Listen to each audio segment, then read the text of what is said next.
This happened when my close family visited the house of my grandmother's sister. The house was famous for its eerie stories, like how, at midnight, music would always start playing out of nowhere, continuing until somebody physically went upstairs to turn it off. I didn't want to go, but staying home alone wasn't an option either. So, with a knot in my stomach, I decided to head on over. The first 2 nights were pretty uneventful, to be honest, but the house itself was suffocatingly creepy. No matter where I went, it always felt like somebody's eyes were fixed on me.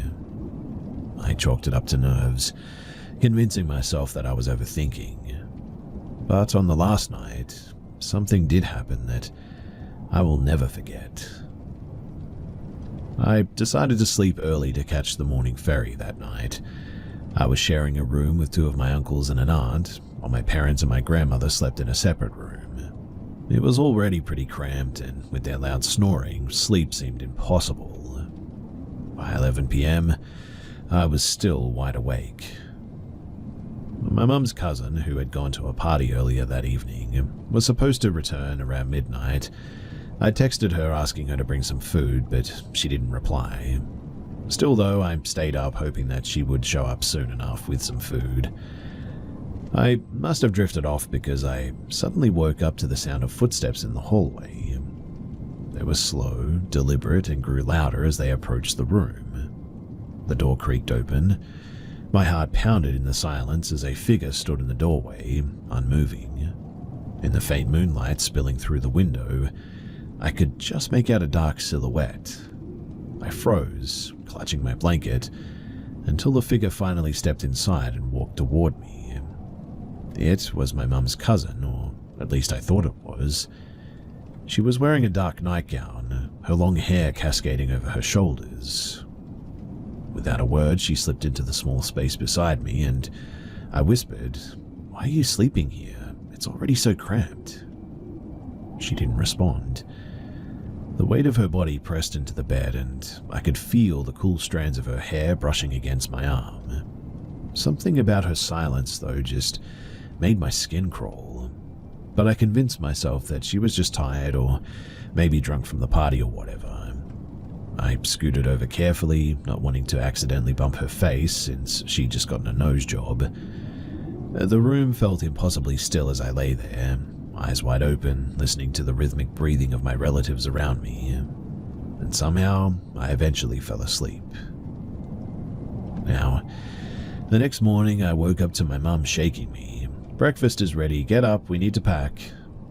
At the dining table I saw my mum's cousin and couldn't resist teasing her. "Hey, next time if you're going to cram into our room, at least bring some food, yeah? Do you know how hungry I was last night?" She frowned, looked genuinely confused. "What are you talking about? I blacked out at the party and didn't even get home until this morning." I stared at her, trying to process her words. "Stop messing with me. You were literally in our room. You slept beside me." Her face paled. "I wasn't here, I promise you," she said, her voice low. A cold dread spread through me suddenly. I turned to the rest of the family, desperate for answers. Everyone swore that they'd stayed in their own rooms all night, though. My uncles and aunt had still been fast asleep when I woke up, too. Feeling nauseous now, I went back to the bedroom to pack my things. The bed looked exactly as we'd left it, except for one thing. On the pillow where she had slept was a strand of long black hair. Nobody else in that house had long hair or black hair, and to this day, I still have no idea who or what slept beside me that night.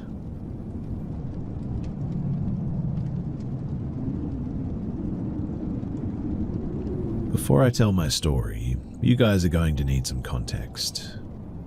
Now, when I was young, my family were heavily Christian, making me spend my Sundays at service and Wednesdays at youth group. I am not religious now, but those years definitely instilled an awareness of the paranatural in me. Now, as I grew up, I became more independent and rebellious, leading me to seek out forms of psychedelic spiritual enlightenment. It just so happened, too, that I deemed that a priority over having a place to stay. As a young adult hooligan living in a small farm town in the middle of Wellamede Valley, there weren't a lot of opportunities for kids my age. You either partook in substances, worked in the wine industry, or got involved in numerous cults around. It was about 10 p.m. and as my friend and I were just bumming some smokes from patrons behind the local bar, there were about 5 people, my friend and I excluded.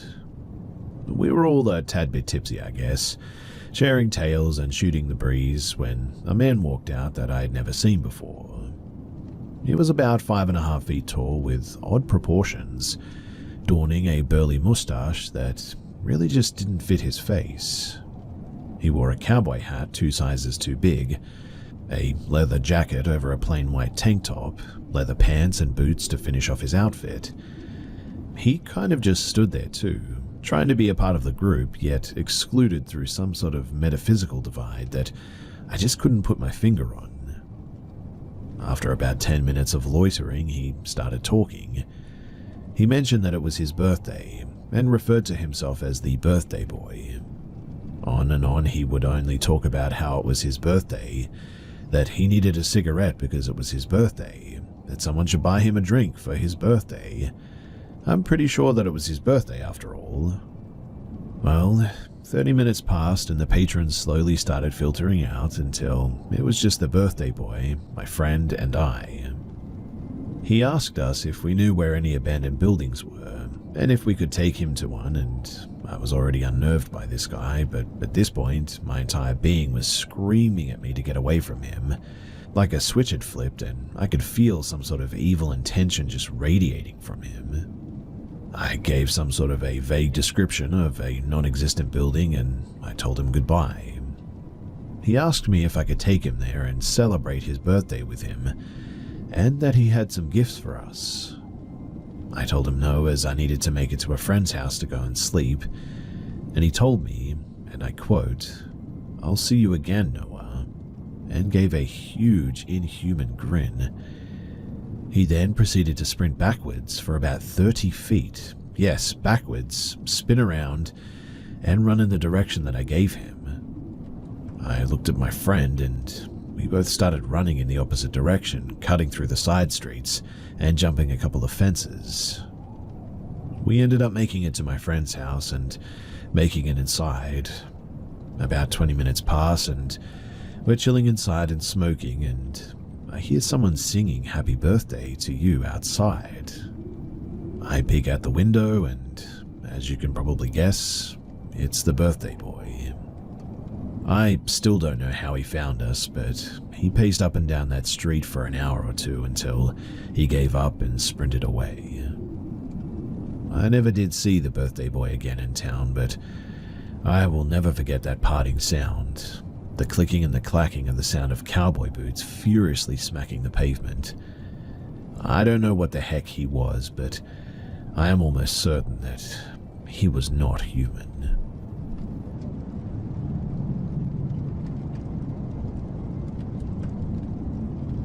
So my dad once told me that coming home from grocery shopping with my grandma at the time left him with an eerie feeling one day. He was around 16 to 17 at the time and was walking home with my grandma after groceries. Mind you, the store that they went to was down the street and had been around until last year, until it burned down, so it was like a 3 to 5 minute walk home. Once they got home, they noticed that the front door was open. My grandma got scared by that and decided to tell the neighbor to come and inspect the inside of the home for any stolen items or anybody in there, obviously. The neighbor's boyfriend and my dad, they went inside and nothing was stolen. But the fridge was wide open though, with food on the table. The TV was not stolen, but tampered with as the wires were all sort of unplugged. My dad continued to check all the rooms before getting to his, and when entering, he noticed no changes except for his bed, stating that he saw 4 figures made out of tinfoil placed on his bed. Considering that he was around an older teen, this made him feel really unsettled. His youngest sibling was 15 and was not known to enjoy toys of such, and his other siblings, the oldest around 22 or 23, was already in college. I don't know why, but my dad never told my grandma of what he found in my room or my neighbor's boyfriend, so when they went outside to inform my grandma everything was okay, nothing else really happened until, well, later that night. My grandparents' house, now, is divided into two as it's a huge property, but at that time it wasn't.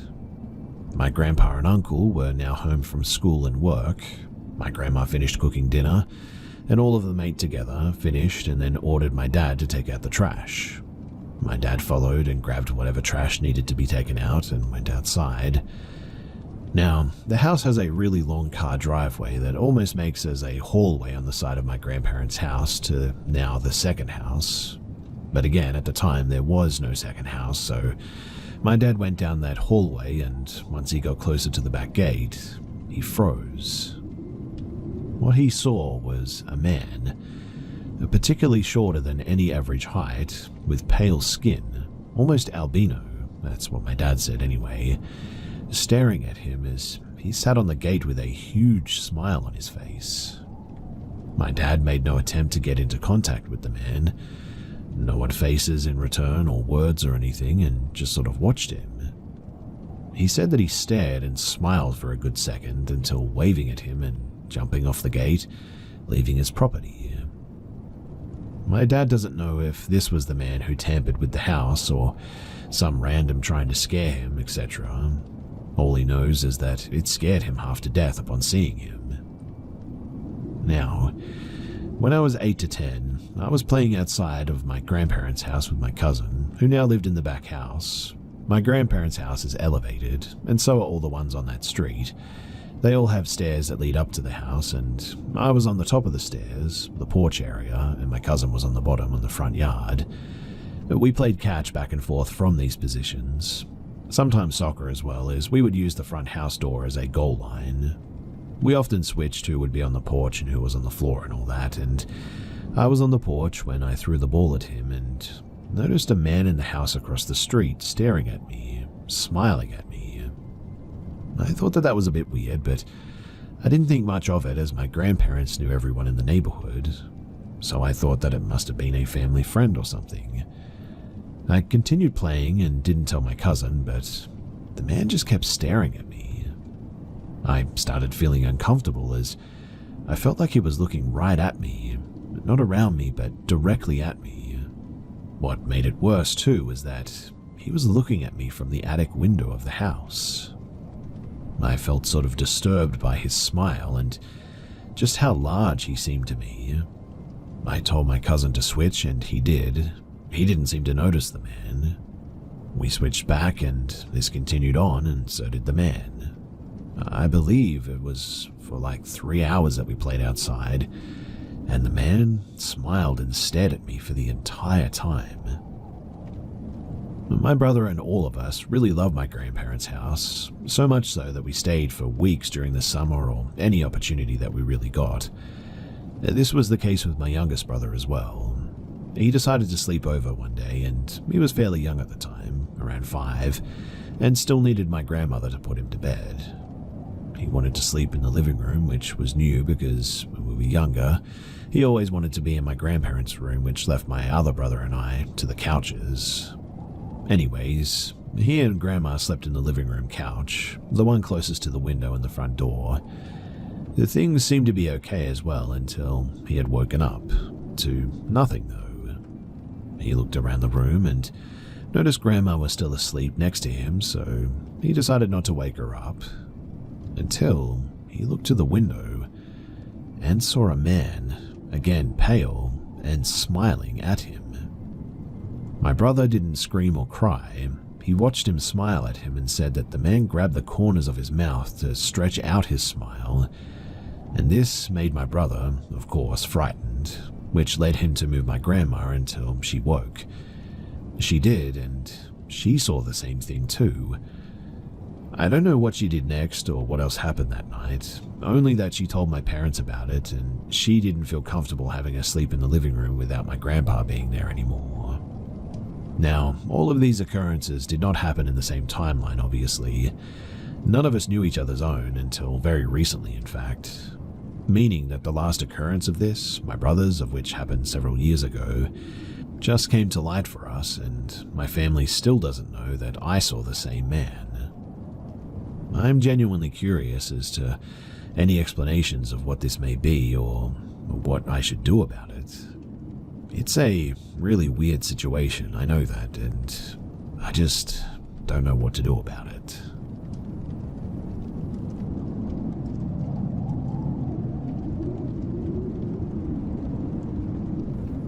So I was 19 and had been with my current fiance, and at the time boyfriend, for about a year.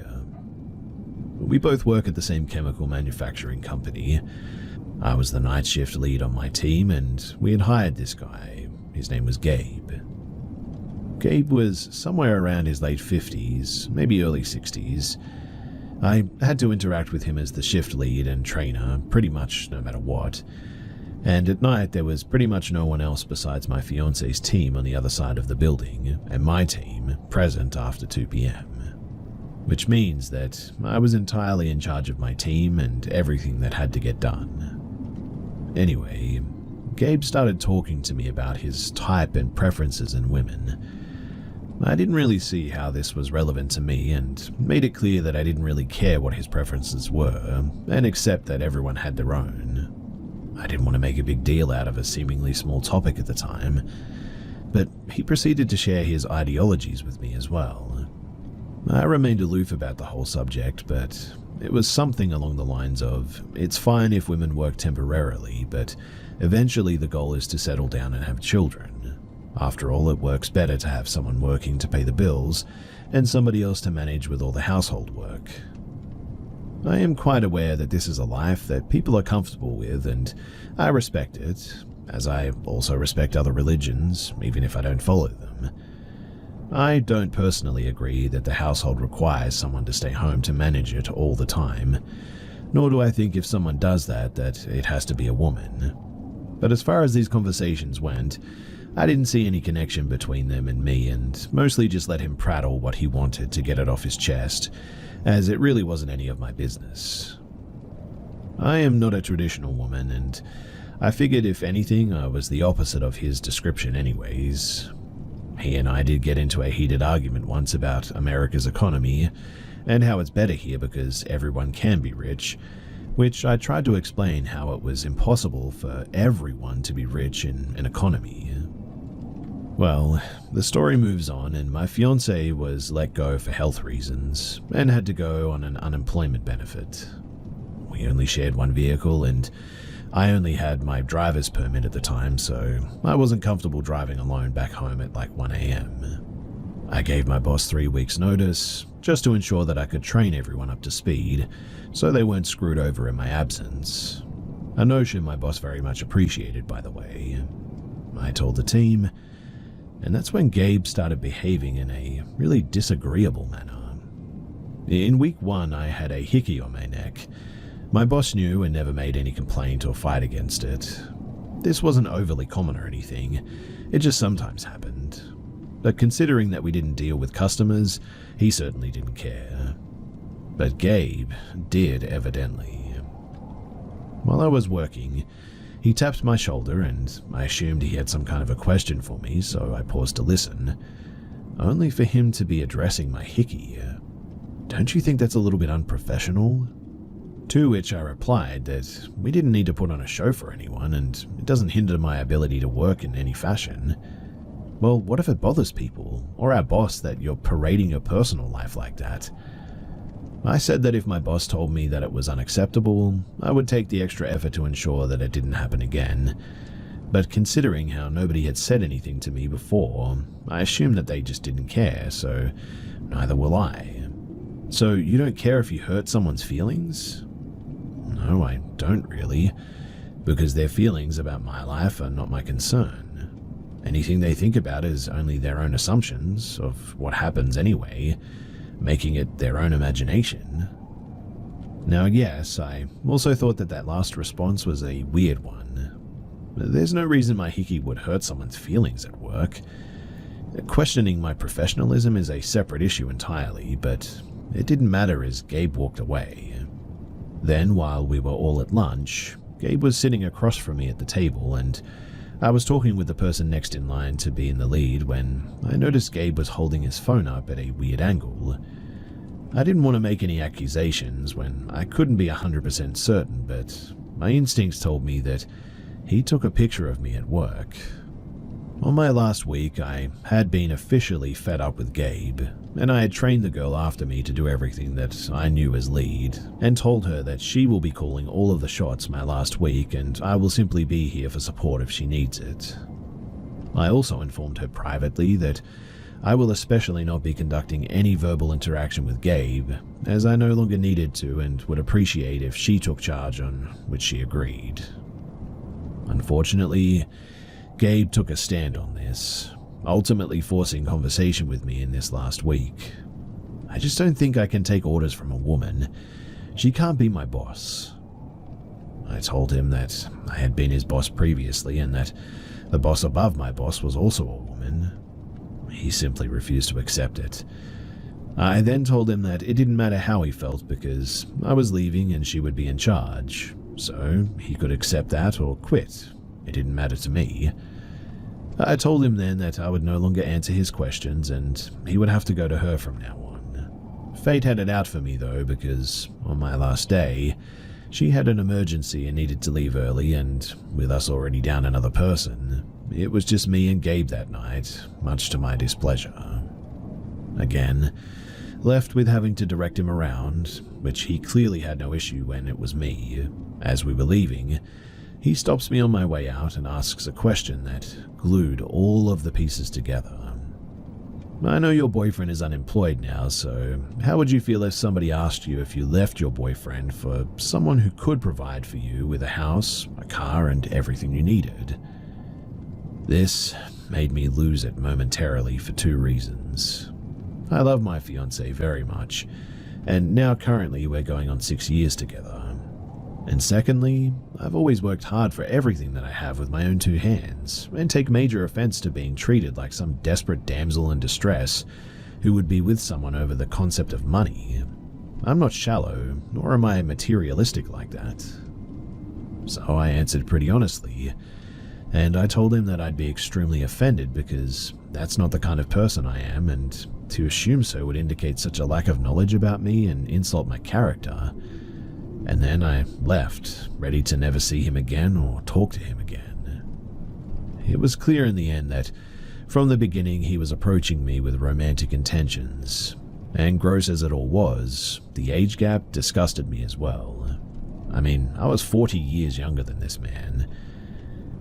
I still had contact with the girl who took my place, and she told me after that I had left that he was telling people that me and him were in love and I was going to leave my now fiancé for him, and he was showing people the picture that he took of me.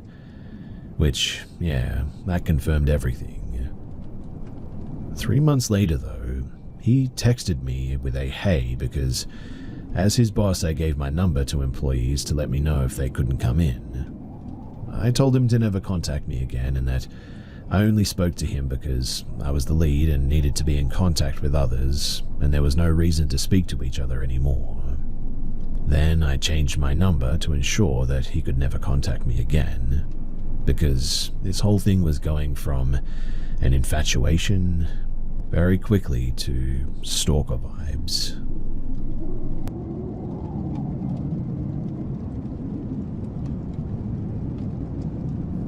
This was back in 2001. I was a single mum, 34 years old at the time, and my son was 10. I took my son to his elementary school on my way to work, and my schedule allowed for it, and it was a nice start to our days out together.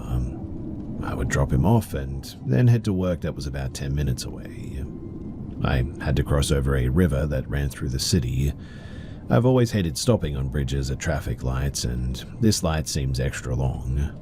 But glancing around as I waited, I was watching people in their cars, the river, and that traffic light that seemed to be stuck on red. Looking in my rearview mirror, I noticed a little white-haired old lady driving a little car.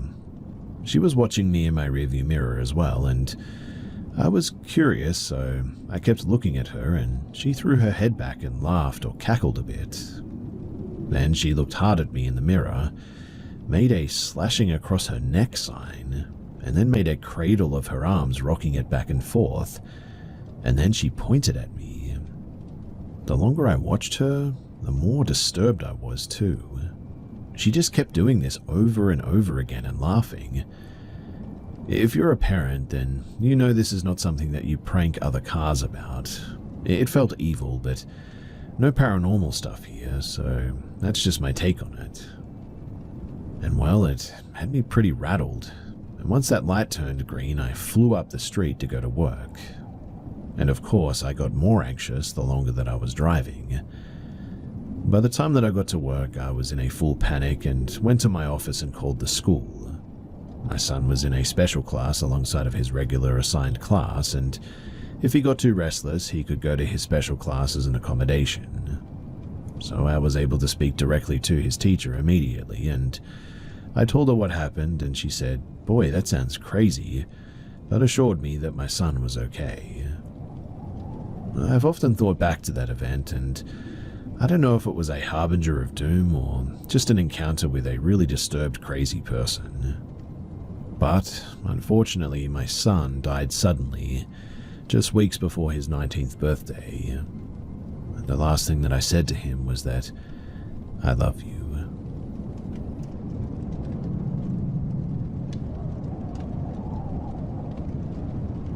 So this story is a story that has happened throughout many years of my life, and I fear that it's coming back.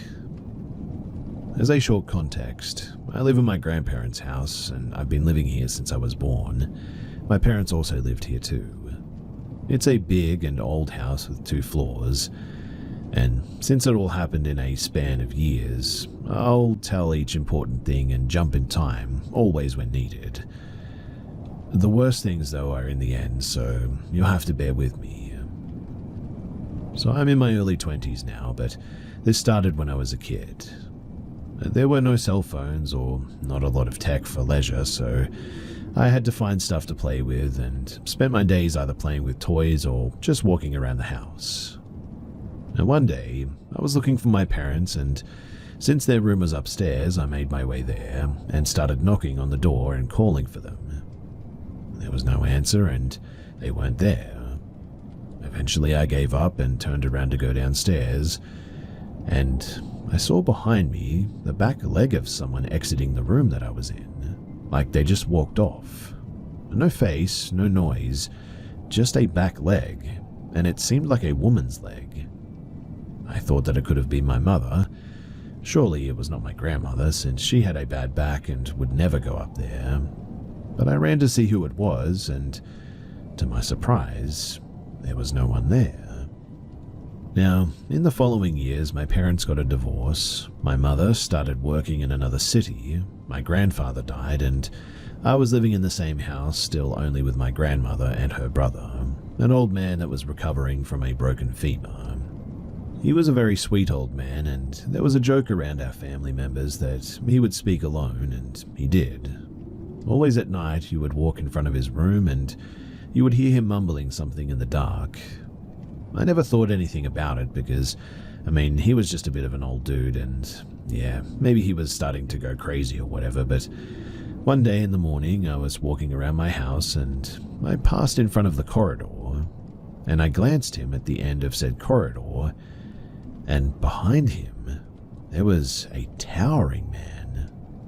It was a tall shadow, seemed very muscular, and had no apparent features.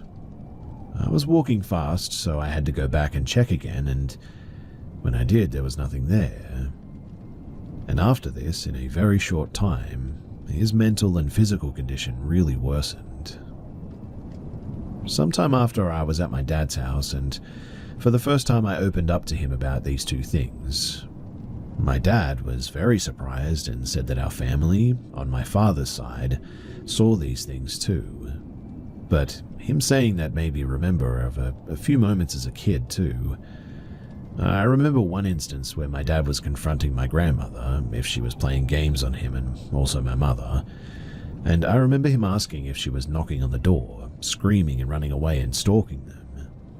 My grandmother always denied this, but I doubt she was doing anything. I mean, why would she? And how would she, since she would never go upstairs like I mentioned?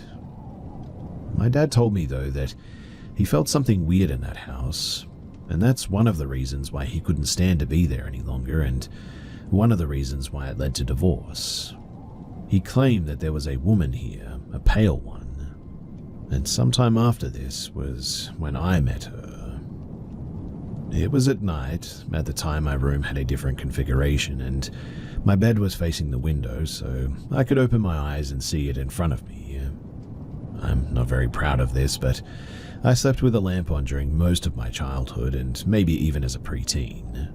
And one day, as I was asleep, I suddenly woke up, or something woke me up. And suddenly I just had this feeling of somebody looking at me. For some reason I wasn't afraid though, I just was confused, I guess. I cracked my eyes open, and in front of me there was this window, no curtains at the time, which was not a problem since my window goes inside the house, and also it's an old wooden one. The only glass on it was the small part on top of it. And in that small glass part, there was a woman looking at me deep in the eyes. She was staring and just sort of staring with a blank expression, I guess. She was also as pale as milk and had black hair, and I could only see that much though. I stared back in confusion and felt nothing. I looked to the side, put my blankets up to my head, and eventually I must have fallen asleep. But in the morning, I just could not stop thinking about it. After this too, I started having terrible nightmares every day. They were not scary in nature, I guess, but I would always wake up screaming at night. My mum was home during this time as well, and so whenever it happened, she would always come to me and try to comfort me. Now, I was sleeping another day, and I woke up, but this time I couldn't move. And I know that this is going to sound a bit strange, but I felt like a spectator in my own skin. I got up and folded my blanket perfectly, and if you had known me, then that was very strange because I hated doing that. I exited my room and stood there in front of my grandmother's room holding my folded blanket. It was almost like sleepwalking, except I don't sleepwalk, and I was awake and I could see it. My grandma woke up and she walked to the bathroom and she saw me and asked what I was doing. I was standing there for a while. I turned around and walked to the living room. My grandma then called my mother and she went to see me. I was sitting on the couch with a blanket, staring at nothing. My mother told me to get back to bed, and so I did, and she told me to go to sleep, and so I laid in bed. She covered me with a blanket and slowly closed the door. And as she looked at me through the crack, I smiled at her, and I remember it, clear as day and very vivid. And my mother also remembers this too, but I swear to you that I was just not in control of my own body. I told my dad about this, and the woman, and he said that it was something to do with my grandpa maybe, or something like that. That when he worked for the railway company, a woman died there and he couldn't help her. Apparently that presence came with them and even stayed with them at the house. These days though, my grandma has passed and I live alone in the same house. And weirdly, nothing has ever happened since then. Except for the fact that I've started having those nightmares again recently, and I woke up some days ago with footsteps in my garage and there was nobody there. I'll admit that I'm a bit afraid and it all feels like something is coming back to me, which is why I'm here. I'm wondering if anybody else has been through anything similar to this and what you did about it. I certainly don't want this thing coming back, and if I can get rid of it, I would love to know how.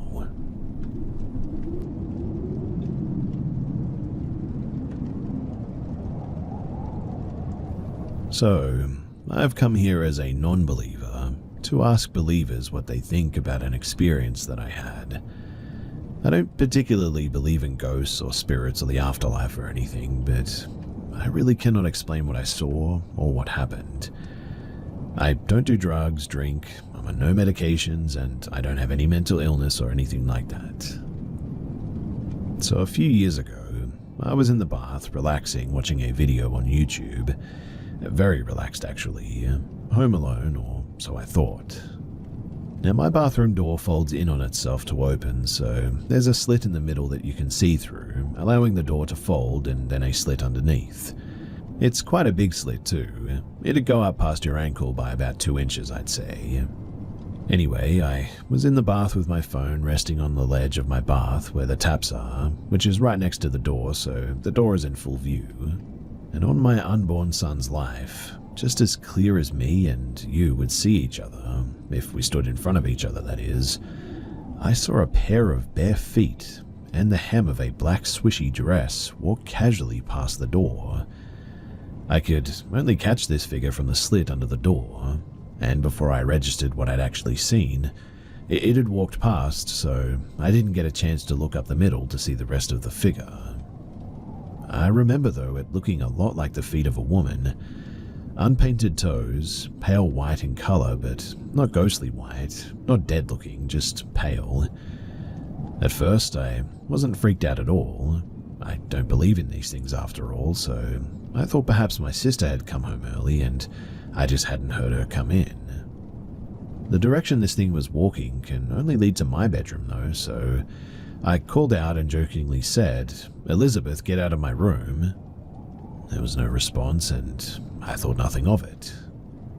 I finished my bath and I went to my bedroom to see what my sister was doing. And that's when I walk into a completely empty bedroom. I searched the entire house as well to find a completely empty house. In fact, the front door is still locked, the cameras haven't triggered, and now I'm absolutely freaked out. I call my sister and she tells me that she's not home, hasn't returned home, and wouldn't be home for a few more hours as she was still in town with my parents. What made me most tense, strangely enough though, was just how eerie it felt calling out into an empty house thinking that I was talking to my sister. I'll admit too that I was very on edge afterwards and went downstairs with the television on and I just waited for my family to return. So, from someone who has no clue about these things and to people who do, what do you think that I saw that day? This is the only incident like this I've ever had in my entire life, and it is genuinely making me question everything.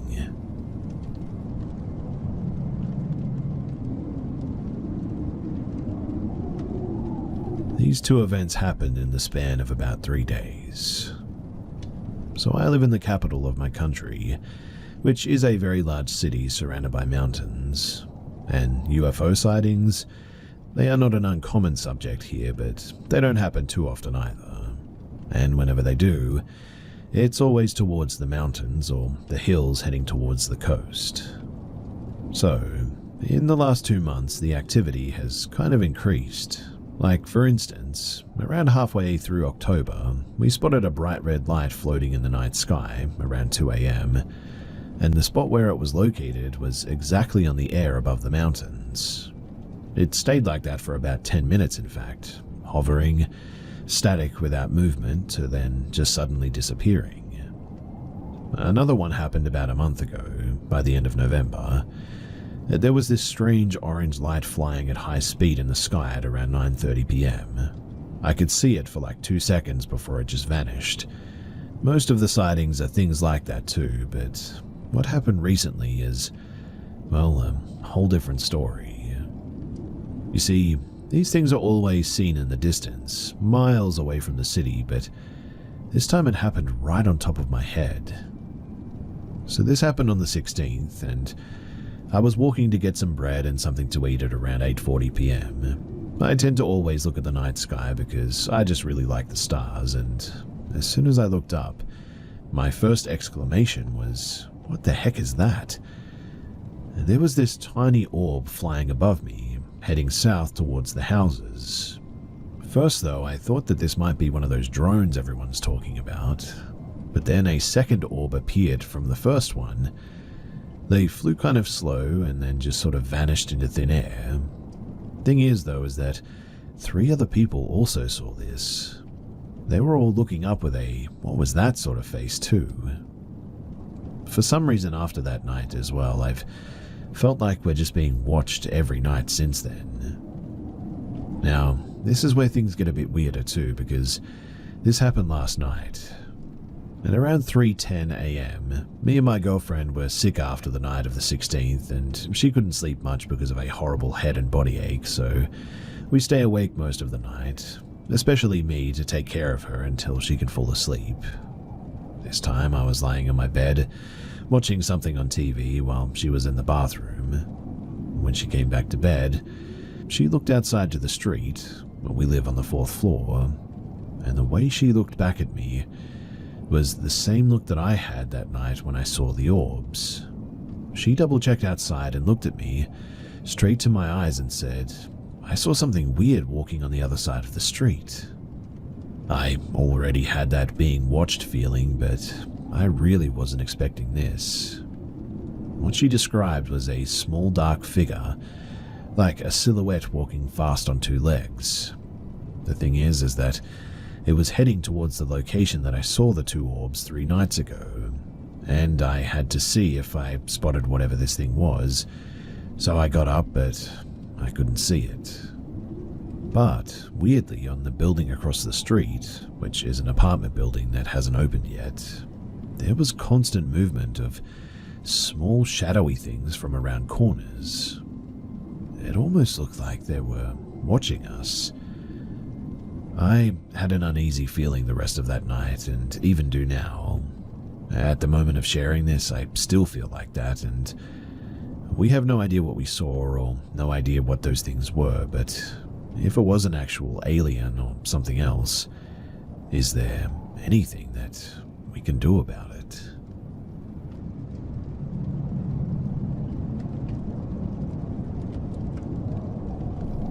So, it was in the 6th grade, and it was scouting season, where a school district will go to another school to play some activities, and we all would sleep there, and it was all girls. Nighttime came, like maybe 8:30 p.m., I think, and me and some girls were outside the quarter, or the classroom, because it was hot inside and the electricity was cut off. I don't know why, but that's just how it was. Anyway, me and some other Girl Scouts went out to talk to the other Girl Scouts that were going to sleep in a tent. I think there were 3 tents, and Tent 1 had 2 Girl Scouts, Tent 2 had 1 Girl Scout and a teacher, aka a person who was watching and supervising the Girl Scouts, and Tent 3 originally had 5, but 2 of them wanted to sleep in our quarter, or classroom, instead.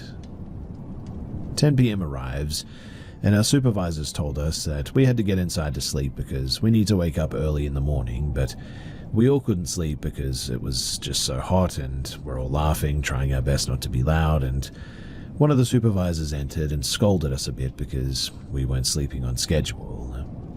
And before I knew it, we were all falling asleep. I woke up, though, to some sort of a noise, and at first I thought it was time to get up, but when I woke up it was clearly still very dark, and the noise was just the Girl Scout next to me, and she was laughing at another Girl Scout because she was sleep-talking or whatever, and I couldn't sleep, but I laugh as well, and then there were 3 awake, not including the one who was sleep-talking. So it was me, the one next to me, and the one next to the girl who was sleep-talking. She eventually stopped sleep-talking, though, and me and the girl talked for maybe 5 minutes, and then there was this scream. It was a mama scream. The one who seemed to scream it was Cass. We were all super scared, and then our supervisor entered and said, "Don't be scared, Cass was just frightened by something."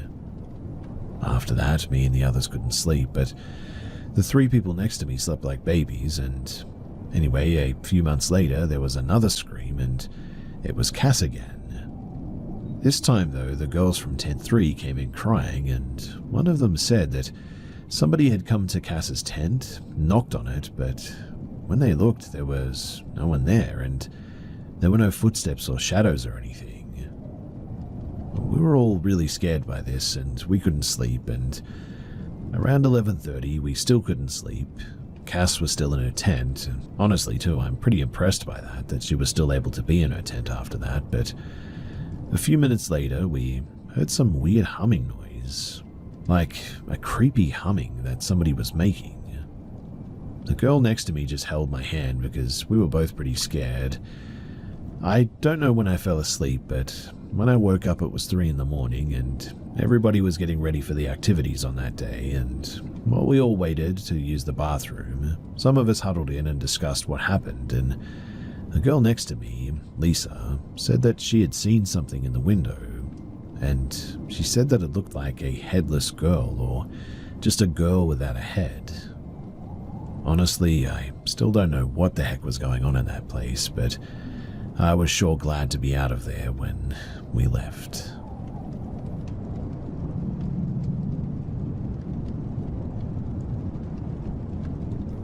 When I was 16, I worked in my county museum for the holidays. My job was to tour people around one of our outdoor buildings. I usually toured people through the house, and back in 1855, a doctor built this house on the land where the museum stands. His whole family lived there, and it looks really realistic. I mean, honestly, when you walk into it, it feels like you're walking in and intruding into somebody else's home. Now, some days, as you can imagine, it's pretty slow there.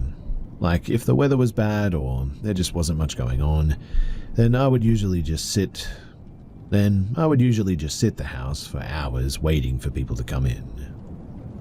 Well, one day, I was sitting in the main entrance waiting for people to stop by. I remember that it had been raining that day and it was pretty slow, and I had only 3 other people come in, about 2 hours apart. Anyways, I was just sitting in a chair that they had provided me and was scrolling on my phone. My peaceful environment was then interrupted by a strange noise. It was coming from behind a door that was about 5 feet away from me. Since I knew what every part of the house looked like, I knew that behind that door were servants' stairs and a door to the cellar. I was a little bit startled by the noise and chose to ignore it at first, but I heard it again and I was like, if it's a mouse or something that was rustling behind the door, then I should probably do something about that. I decided that I might as well go and check it out, just because I was bored mostly. I opened the door, but the noise persisted. I had then realized that the noise was coming from the cellar door. Now, I had opened the door on other occasions, but I never had the intention of going on down there. If I had to explain what it looked like, I would say the basement from The Conjuring. It was pretty scary, to be honest. But from debating in my head, I decided to open the door in the end, and to my surprise, as soon as I did, the noise stopped. As a matter of fact, the whole house seemed to stop making any noise. I stood there for a good 15 seconds before closing the door, a little bit confused.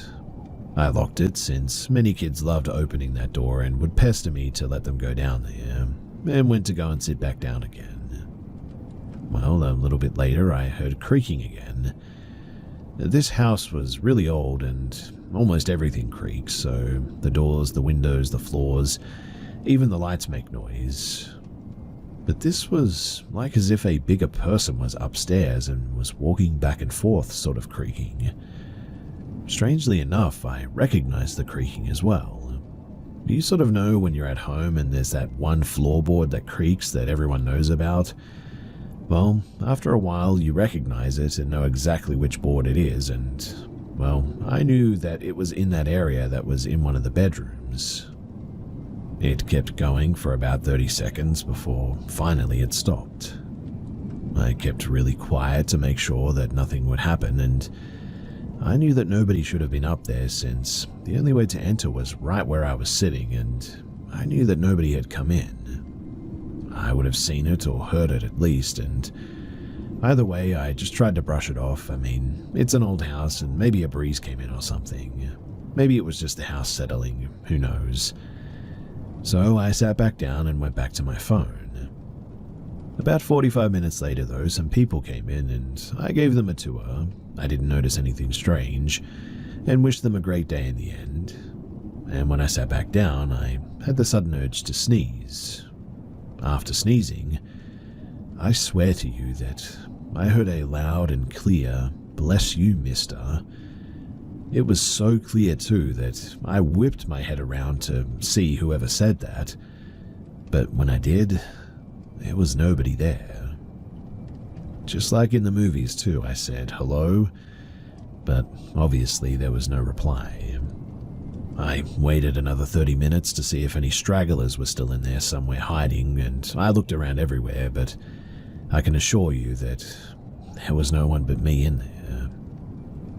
Safe to say that I toured other places after that, and I never went back in there.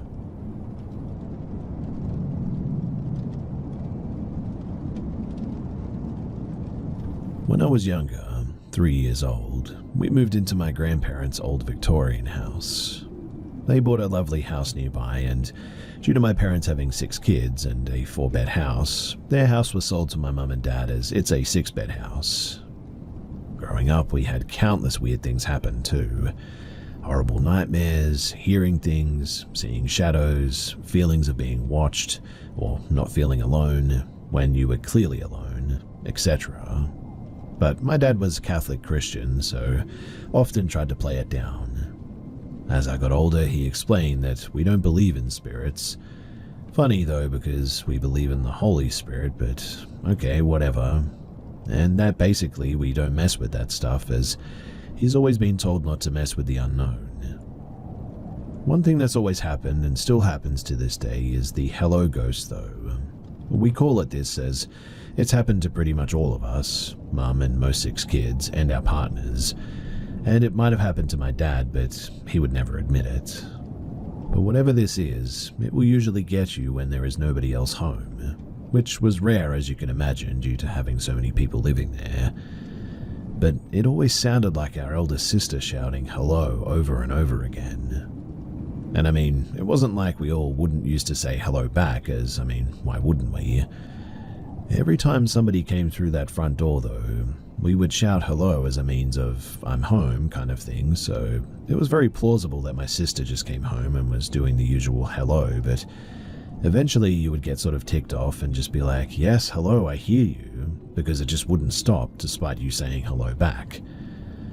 I even remember once after my cousin from Australia came to live with us for a year, he had gone back home and had been gone around a week, and I walked past the room that he was staying in, and I heard him clear as day having a conversation with my brother. Honestly, I didn't even question it too for a moment until it dawned on me that he was in fact on the other side of the world.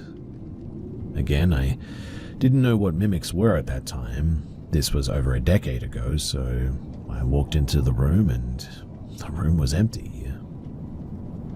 There was also a time my 2 older brothers were home alone and they rang my dad absolutely terrified. They had barricaded themselves into our living room, in fact, as they said that they had heard the most terrifying scream.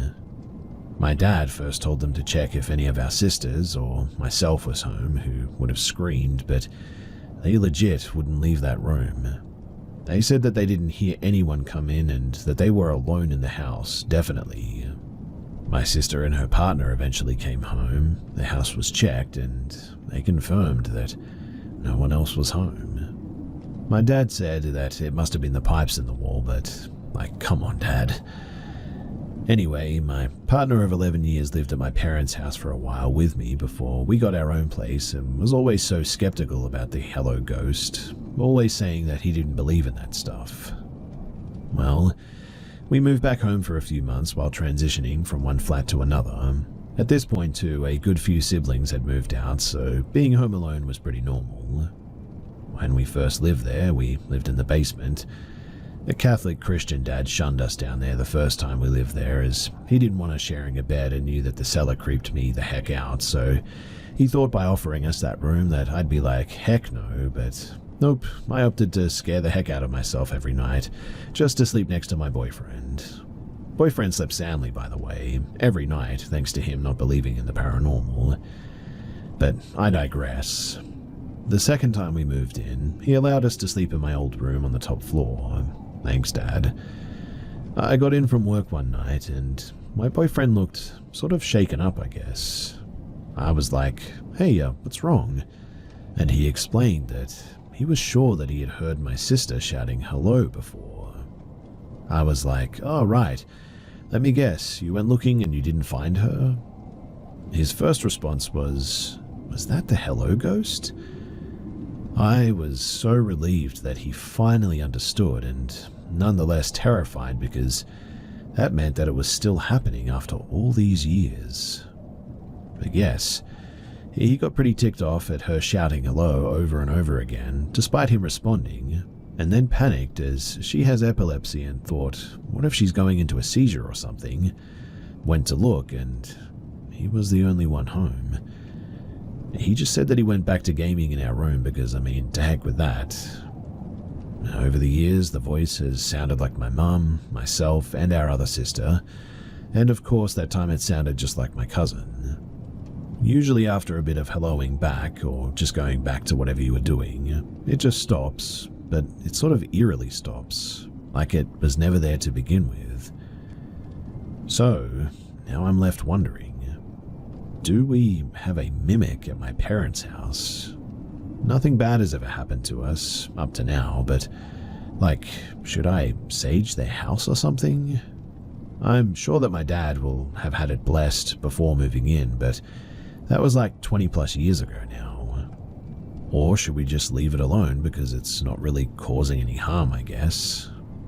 If you have any advice, then that would be very much appreciated. Also, I did speak to my older sister at some point, a fellow middle child like me, and she has confirmed that she remembers the hello ghost too. So many memories are unlocking right now, all three sisters, and we all had dreams about the same man when my dad showed us a picture of someone who lived in the house years ago, and we realized pretty quickly that it was the same man that we were having dreams about. My elder, or middle sister, also went through hell in that room. She maybe had it worse than all of us, but she would hear something scratching behind her curtains, she would see shadows, etc. And I'm really glad that I got moved into her room, right? She would often sneak to her boyfriend's place for years to stay there, and honestly, I really don't blame her one bit. Like I said, thankfully we moved out, but again, if you have any advice, then I would really appreciate it.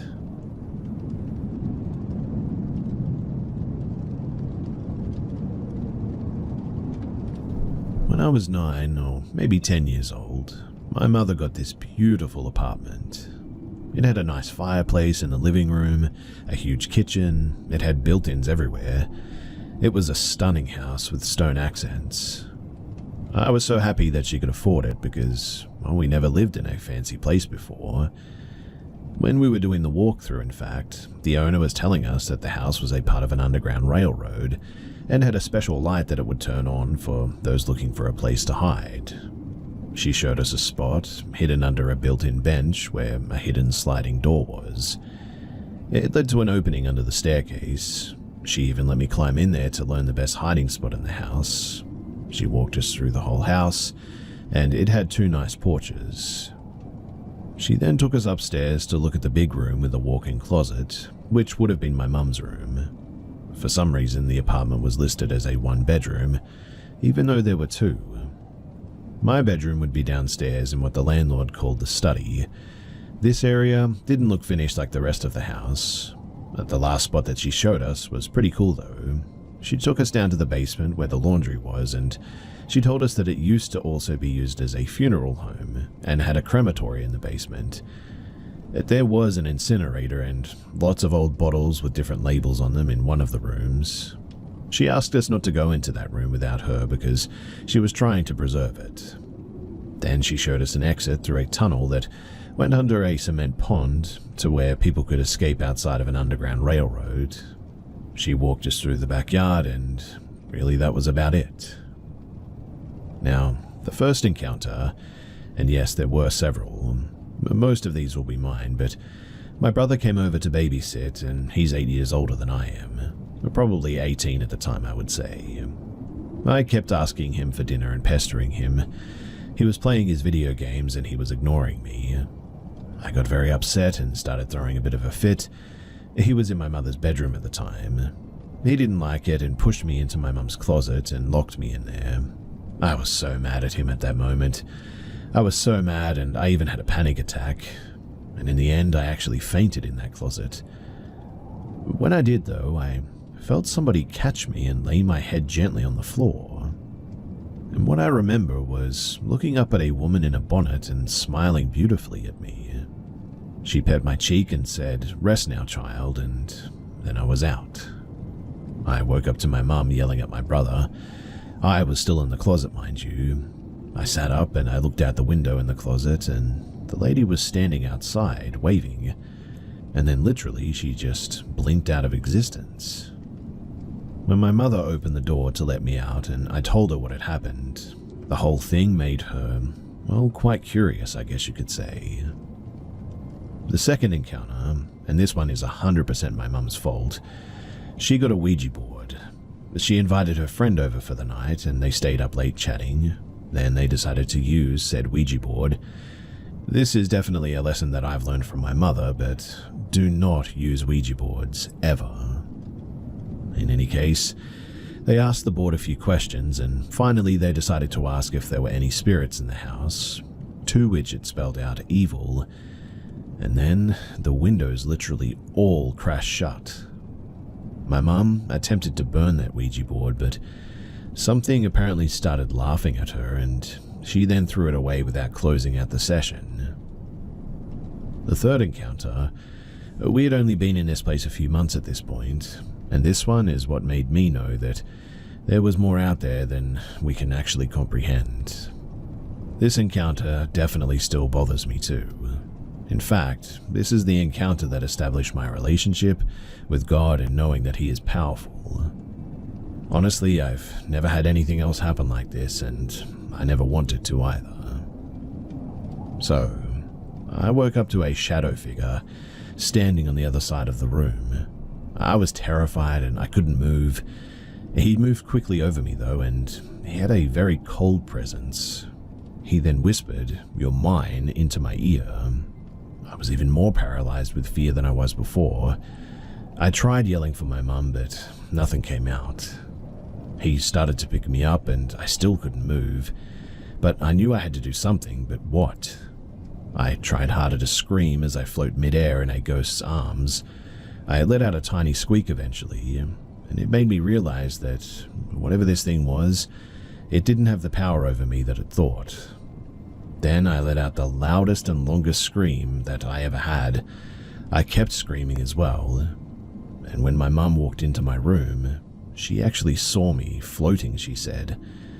She then spoke to the Lord and I dropped to the bed. She ran over to me to make sure that I was okay, and immediately I asked if we could move out.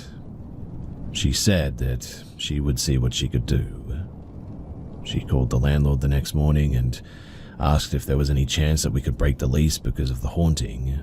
She said yes, of course, and I'm almost certain that she knew that that place was haunted.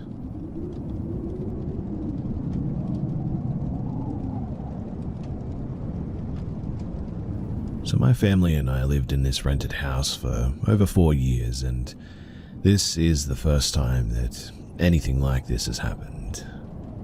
This happened about 2 days ago now. So me being a bit of a night owl, went to bed last, and I shared my bedroom with my mum and my sister. It was close to 1 a.m. and I was preparing to go to sleep.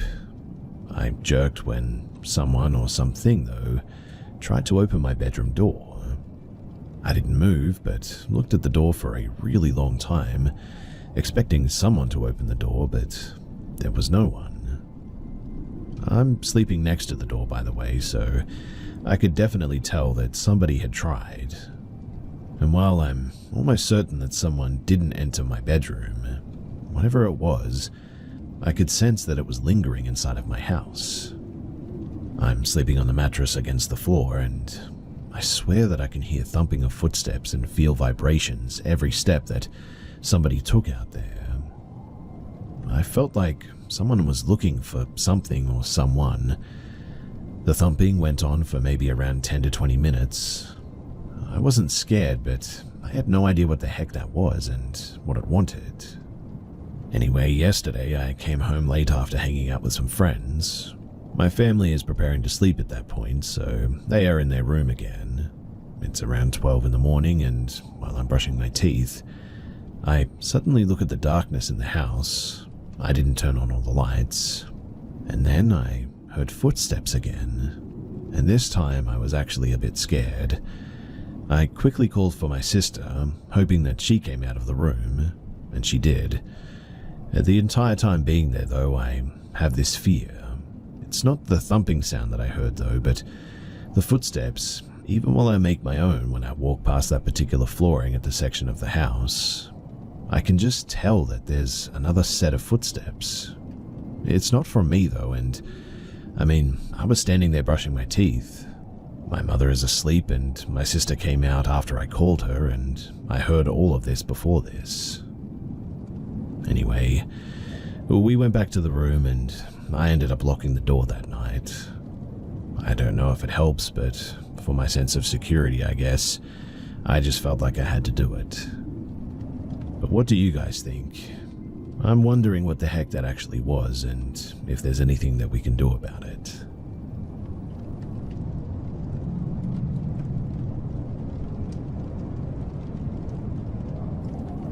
This happened in my early 20s, and to this day I still cannot fully explain it. It started with a disturbing dream my mum had the night before. Her boyfriend at the time, who worked as a security guard at the local hospital, shared what happened the next morning, and genuinely it left us both pretty shaken. So he told me that around 3 or 4 a.m., he was up early getting ready for work. He was sipping his coffee and half watching random shows on TV when he began to hear whispering. At first it was faint but distinctly aggressive, almost like it was right outside of the front door of the apartment. Confused by the timing and the tone, he got up to check it. But as he approached the door, the sound stopped. Thinking that it was nothing, he went back to his TV and coffee. Then it happened again. This time, the whispering was louder, clearer, and unmistakably coming from right outside of the front door. Feeling a mix of curiosity and irritation, he moved quickly to open the door and looked around. But again, there was nothing. No one in sight and no sounds. He shrugged it off as odd, but not impossible. Until it happened a third time. Only this time there was no whispering. Instead, he heard a deep guttural man's voice almost yelling, and it was coming from my mother's room. Panicked, he ran to her room and swung the door open. My mum was laying in bed, speaking in a man's voice that he couldn't recognize. The words were garbled and unintelligible, but the tone was dark and commanding. He flipped on the light, shouting at her to wake up, and she eventually did, shaken and confused. She told him that she'd been having a nightmare about a shadowy figure trying to force itself upon her. She described the figure as something dark and menacing, unlike anything she'd ever dreamed before. As her boyfriend was telling me this the next day, we were both sitting in the apartment kitchen, and he was just reaching this part about the yelling when suddenly the lights in the kitchen went out. Oh, all except for one. The timing was too perfect, and it was really creepy. Both of us froze, adrenaline spiking, and without even saying much, we just grabbed our things and left the apartment in a hurry. When we came back later, everything was normal. All the lights were working fine, and nothing else strange happened after that. To this day, I cannot help but wonder what exactly was going on that night. I get chills retelling this even to today, and a really unnerving feeling when I share it.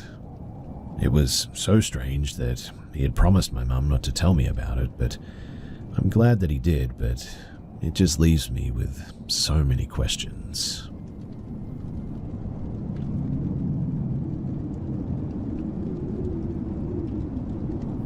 I've always believed that my parents' house was haunted. I was born and raised in that house, and from ages 4 to 6, I saw some things that I still don't believe.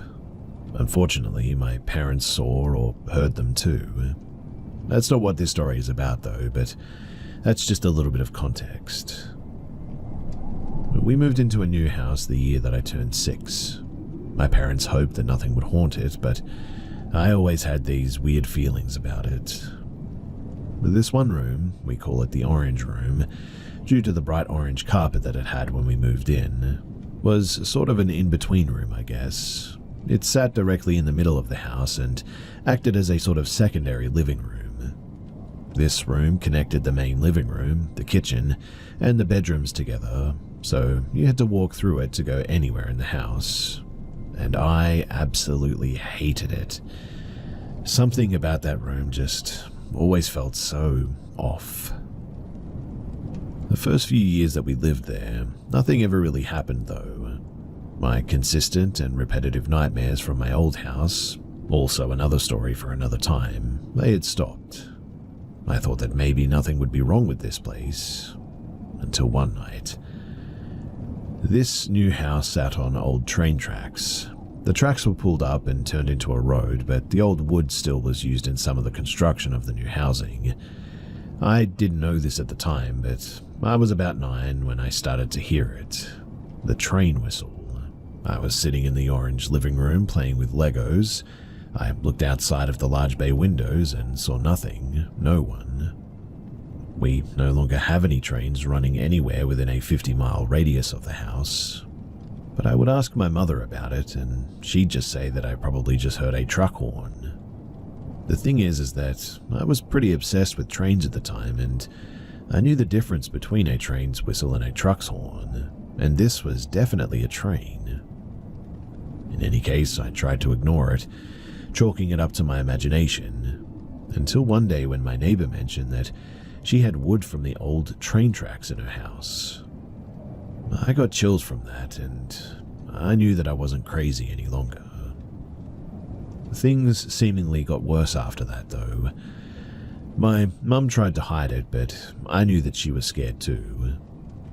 One night, something that she couldn't explain happened, and I didn't know if I could believe her or not, but I was 12 at the time and knew about the small weird things my mum heard and saw, like the shadow of a cat sprinting behind a car, or some pictures being knocked over on a table, or once a Christmas bell ringing when she was home alone. She kept chalking it up to minor things, like the window was open, or the air was on, or it was a breeze, etc. One night, though, she really couldn't explain. The clock in the main living room was heavy and hung on a wall above our fireplace. Beneath the clock was the mantel, where my mother kept all of the picture frames with pictures of myself, my sister, and my cousins. It was fall, so there were added Halloween decorations around as well.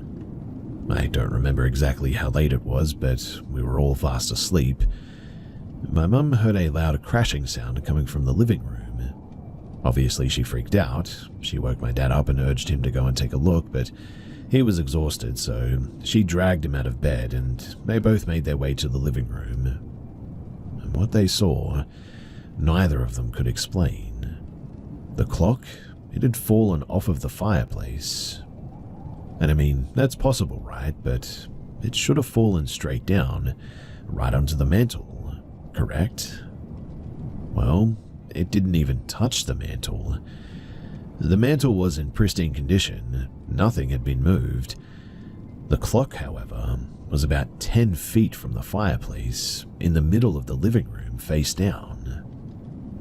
My dad and her tried to recreate it the next morning, but the fireplace was brick, and nothing that they did, not even a breeze or a draft or the AC, could have caused it to go that far. A few more years went by, though, before the next incident, and it was winter. I was about 16. I would play games late into the night on weekends at this age, and it was about 2:30 in the morning when I was finally turning everything off to go to bed. Every time that I would shut stuff off, I would look out the large bay window by the orange room just to make sure that the outside lights had been turned off. This night, when I looked outside, I noticed that the lights had been turned off, but that something was also seemingly staring back at me. I freak out at this and sprint to my parents' room, waking them both up. I told them what I saw looked like a man with an extremely long face staring at me through the window. My dad grabbed a metal bar and went out into the living room, but nothing. No person, no footprints, no tracks in the snow. I know what I saw though, and it was definitely a face. That's also, though, when the nightmares started to return. The exact same ones from when I was a kid. Other weird occurrences happened too, like a tan figure standing in the background of one of my Snapchat pics, the background of which was the orange room, or a distorted selfie that I took where my eyes were blacked out, also standing in that room. Well, I moved out soon after that, and I escaped the nightmares and the weird experiences once more. I would visit from time to time, but nothing else ever seemed to happen after that. Well, that is until 2 weeks ago. You see, we were decorating our Christmas tree, and I was happily moving ornaments from one tree to another when I heard it. The strange, familiar sound of my mother's Charlie Brown snow globe playing music. I whipped my head around, stopping dead in my tracks, and watched as the snow globe suddenly stopped playing. Upon seeing that, I could barely breathe. My mum entered the orange room and saw me standing there pale as a ghost, she said. Then she asked if I'd turned the dial on the snow globe. I told her no and straightened my posture. I told her that I was passing through and showed her the ornaments that I was holding, and explained that I couldn't have turned the dial on at all. It's on the bottom of the snow globe and would require the use of both of my hands to turn it on anyway, as it's pretty old and hard to spin. I asked when she put the snow globe on the shelf, wondering if it was leftover movement in the mechanism from when she put it out, and she told me that she had put it there 5 hours prior when I had just woken up, which means that really it couldn't have been residual movement. I don't want to go back in that room. I feel so weird when I do. Christmas is coming up and I know that I'll have to be in there, but I really, really don't want to. It sucks and I'm dreading what will happen the next time that I go back.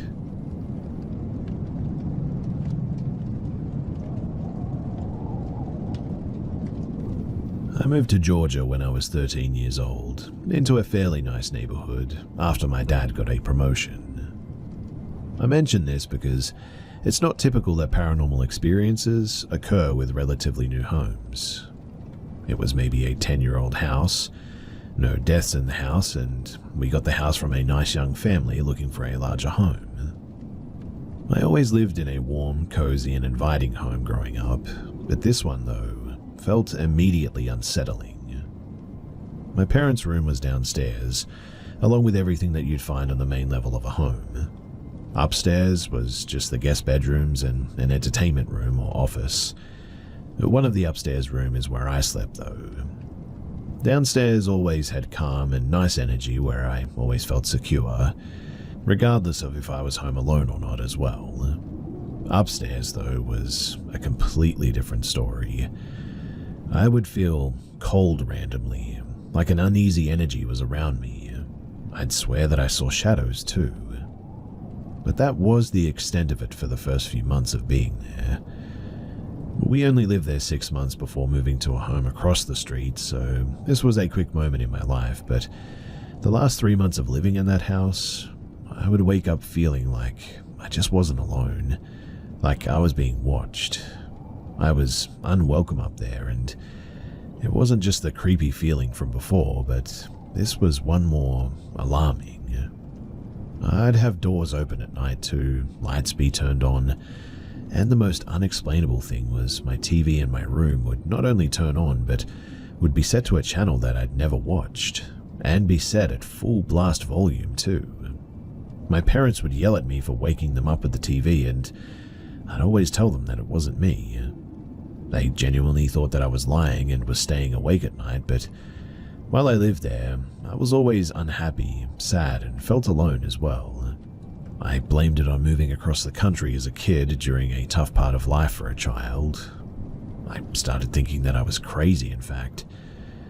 Then we got the opportunity to move to a home directly across the street at the original home my parents wanted. We moved out and into the new home, and immediately, everything was just drastically better. No negativity, no fear, calm and happy vibes, no experiences. And it remained this way until I moved out as a young adult, and eventually my folks moved as well. We met the young family who sold us the original home accidentally about a year after we moved out, and they learned that we'd left. They told my mother that they were convinced the home was haunted and even felt bad for not saying anything. They told us that items would be moved, electronics would turn on, and they always felt uneasy. My dad never believed it, but my mum did from that day on, and I was thankful for that. I always have been pretty skeptical myself, but I've gone down a bit of a rabbit hole of the paranormal activity lately, and I keep thinking back to my own experiences. My parents sold that house to a Chinese businessman who would only stay in the house a few times a year for business. The rest of the time, it just sat there empty. I'd look from the window of my new home to the window of my old room, and I know that this is going to sound weird, but the house just seemed dark and happy that nobody was there. I want to hear what others have to say, though. I never experienced anything else besides this. The neighborhood was built on top of an old horse farm, and possibly before that a plantation as well. Maybe the home was built on top of a gravesite? I have no clue, to be honest, but I would genuinely love to hear what you guys think about this.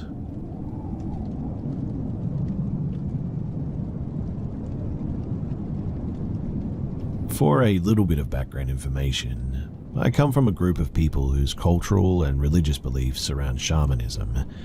Our origins left our people with a deeply rooted spiritual connection. But me personally, I'm not a shaman. I'm a Christian. Now, during my high school years, I was never really into my faith or Christianity. I loved and enjoyed the thrill of watching scary movies for fun as a hobby as well, and I believed in the paranormal, but never had any real first-hand experiences. Because of my ethnicity and culture, I heard a lot of scary ghost stories through friends and family members, including their own personal experiences even. A lot of it ties into the shaman religious cultural beliefs and rules, and, for example, it's a known rule to never respond if you hear your name being called, if you know for a fact that nobody is around, that is. If you're not entirely sure, it's better to not respond, but instead to check to see if someone's home who might have called for you.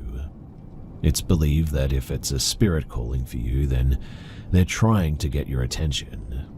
If you answer, you let the spirit know that you heard them, and they will latch onto you, generally taking your response as a welcoming to impede on your life. Now, I remember a few different family friends who are all shaman, sharing similar stories about hearing their names being called, but they knew for certain that nobody was home. Just in case, they would check the entire house without saying a word or responding, and it turns out that no one would end up being home.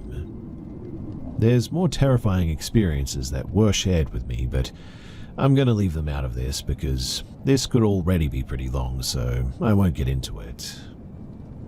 So, I was just an average girl with a typical teenage life. I had no real first-hand paranormal experiences or anything, like I said before.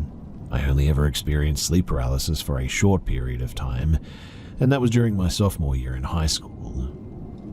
The first couple of times were pretty freaky, I'll admit, but eventually I got used to them, and some days I'd just be so exhausted after school that during an episode of sleep paralysis, I'd be like, I'm just too tired for this. I'm gonna go back to sleep, and then I would just KO.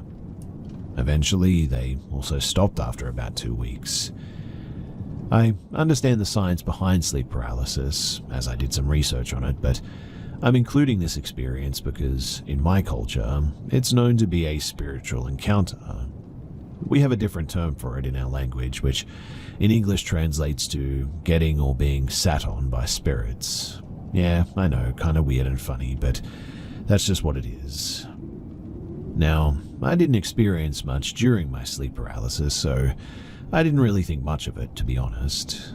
I just couldn't move and felt a lot of anxiety, which is pretty typical. But then I'd be able to feel a release and get up like I just woke up from a really bad nightmare. I didn't feel any kind of presence before, during, or after the experience.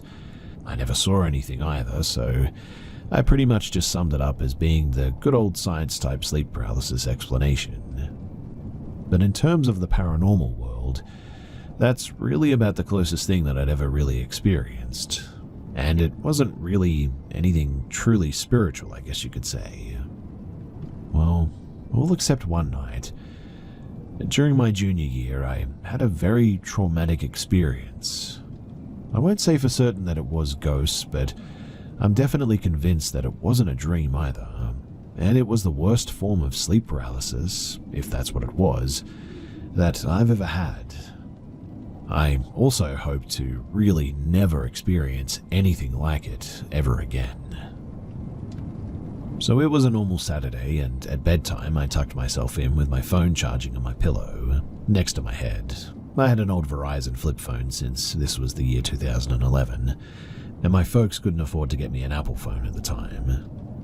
Anyway, I always charged my phone during the night, and I would place it front side up on my pillow next to my head.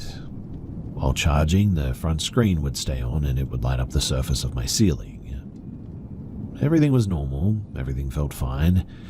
Eventually I fell asleep, but later woke up in a bit of a daze because I felt someone was calling for me from the door of my bedroom and was standing out in the hallway. It was really strange though, because I didn't actually hear anyone or see anyone, but I knew someone was there. It's sort of the same sense as you know someone's in the bathroom, or someone just entered the room, or a car even if you don't look to see. I was in a bit of a daze, almost like half being awake and half asleep. I thought it must have been my baby sister, a 12-year-old at the time, trying to wake me up. I said aloud, "Hannah, what do you want?" Mind you, I'm not actually seeing anyone, but I just feel that someone's there. I didn't think much of it because I was so tired, but I just knew that someone was there and someone was trying to wake me up. Eventually, though, I fell back asleep since they didn't say anything back to me and I just KO'd out again. I woke up again, though, but I wasn't in a daze this time. I slowly opened my eyes and slowly started to wake up. I'm thinking to myself, why am I awake? What time is it? I'm still kind of tired. I peek at my phone to check the time. It's close to 3 a.m. now, and again, the front of my flip phone is already on because it stays on while being plugged into charge. The front displays the time, so I don't have to do much to check the time. My phone is next to my head, so I simply turn my head and slightly face the screen towards my eyes to see the time. I move my phone back. With every intention of just slowly drifting back to sleep, I'm just sort of looking up at the ceiling, and I see a light from my phone screen hitting the surface of the ceiling. This is normal because I charge my phone like this every night. When suddenly, after looking for, I would say no more than 3 seconds, I see a huge shadow move from the left side to the right side across the ceiling where the light was hitting. The best way that I can describe it is as if I were to take my hand and hover it over the front of my flip phone, maybe 4 to 5 inches away, and move my hand starting from one end and across to the other end of my phone, interrupting the light being casted onto the ceiling. This would create a similar effect to what I saw, except the shadow took up the whole entire space of the light, hitting the surface as it made its way over from one side to the other, left to right. I was sort of in disbelief. I was still pretty tired, so I doubted myself and what I just saw. I was thinking that I must just be seeing things because I'm tired, or maybe a bug or something went in front of the light. So I thought, I'll just keep my eyes open and keep looking, just to see. I was trying to verify that it was nothing and that I was just being crazy and I was tired. Well, 2 seconds later, I see a huge shadow moving across the ceiling where the light is hitting again. The first time was left to right, the second time it moved from right to left. And this is when I finally really woke up and my eyes widened. I was now not tired anymore. I was freaking out on the inside and terrified a bit, but I remained still because I had no idea what I just saw or what had just happened. I was frozen in fear and instantly closed my eyes out of fear. But things got worse. Suddenly, I felt the atmosphere of the room change. It's hard to describe, but it was like the gravity around me felt heavy, and it was thick like the humidity in Florida. It felt ominous. A second after the atmosphere changed, I experienced something similar to sleep paralysis where I couldn't move, but I didn't dare try to speak either. I was petrified. I quickly felt an ominous presence on my bedside. It had the same heavy feeling like when the atmosphere changed. It moved towards the foot of my bed and began to climb onto the bed. The first move that it made onto the bed as well, I could literally feel the area in which it climbed on. It felt like a 300-pound person was climbing onto the bed too. I felt each indent as it climbed closer to me and over my legs. I could feel the lower end of my body move and sink in towards where it was climbing each time. I felt the weight of it shifting my bed from right to left every time that it crawled closer to me. I was crying on the inside, and suddenly it stopped, and I felt an incredibly heavy pressure weighing down on my chest. It was hard to breathe, and I was crying and praying to God for help. Mind you, I was a high school girl who didn't take her faith seriously. I was really only a Christian by name. But after 2 or 3 minutes of praying and begging for help, everything just suddenly subsided, and I was released and able to move freely. I was extremely afraid though, in shock, and was just trying to process everything. I laid there for a minute until I gathered the courage to hop out of bed, and I literally ran out of my room, straight to my little sister's bed to sleep with her that night. I accidentally woke her up. She was confused and asked me why I was there. I told her that I was really scared, and she asked me what happened, but I didn't tell her. I was too afraid to speak about what had just happened. I couldn't sleep by myself or in my own room for a whole month after that too. I ended up sleeping in my sister's bedroom with her for about 4 to 5 weeks straight. I tried not to think about it, and I didn't want to think about it. I didn't want to remember it. But I think I eventually told my mum about it a couple of months later. But I never really shared this experience with anybody else because I thought, well, for one, people for sure probably wouldn't believe it, with the exception of other religiously spiritual people, I guess. And two, I genuinely hated talking or even thinking about it because it was so traumatic. This is the first scary paranormal experience that I have ever had, and I genuinely pray to God that it is my last. If anyone is curious as well, no, I did not become a real Christian or born-again Christian after this, surprisingly as that may seem. I also stopped sleeping with my phone screen face up. I would charge it and always turn it over, so no light would be hitting the surface of the ceiling any longer. I never experienced anything after that like that ever again. And as I said, the reason why I don't believe that it was sleep paralysis or why I was dreaming or anything is because I distinctly remember being awake before it happened.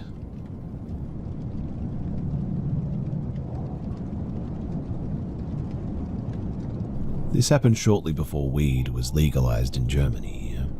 In Berlin, regulation was already quite loose. As long as you didn't explicitly bother anyone, you usually wouldn't get arrested for smoking in public. I've been smoking daily for years now.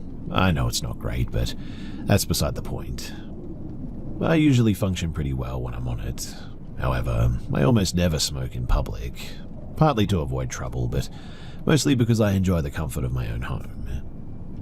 Now, one late night at around 3 in the morning, I was chilling online with some friends, ready to call it a day. I wanted to relax with a smoke in one of my favorite shows, but unfortunately I had no snacks left. Determined to end the night with a proper munchie session, I decided to hit up a nearby small convenience store, similar to a 7-Eleven here.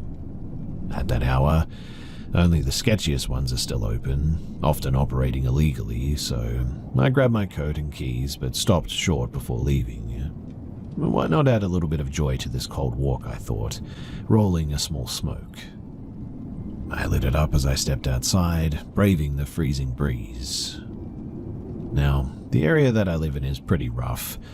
Mostly foreign students, many from Arabic countries. Poor integration has led to crime and violence being all too common here, unfortunately. Even so, I was still in pretty good spirits, though, as I strolled toward the flickering neon sign of the convenience store.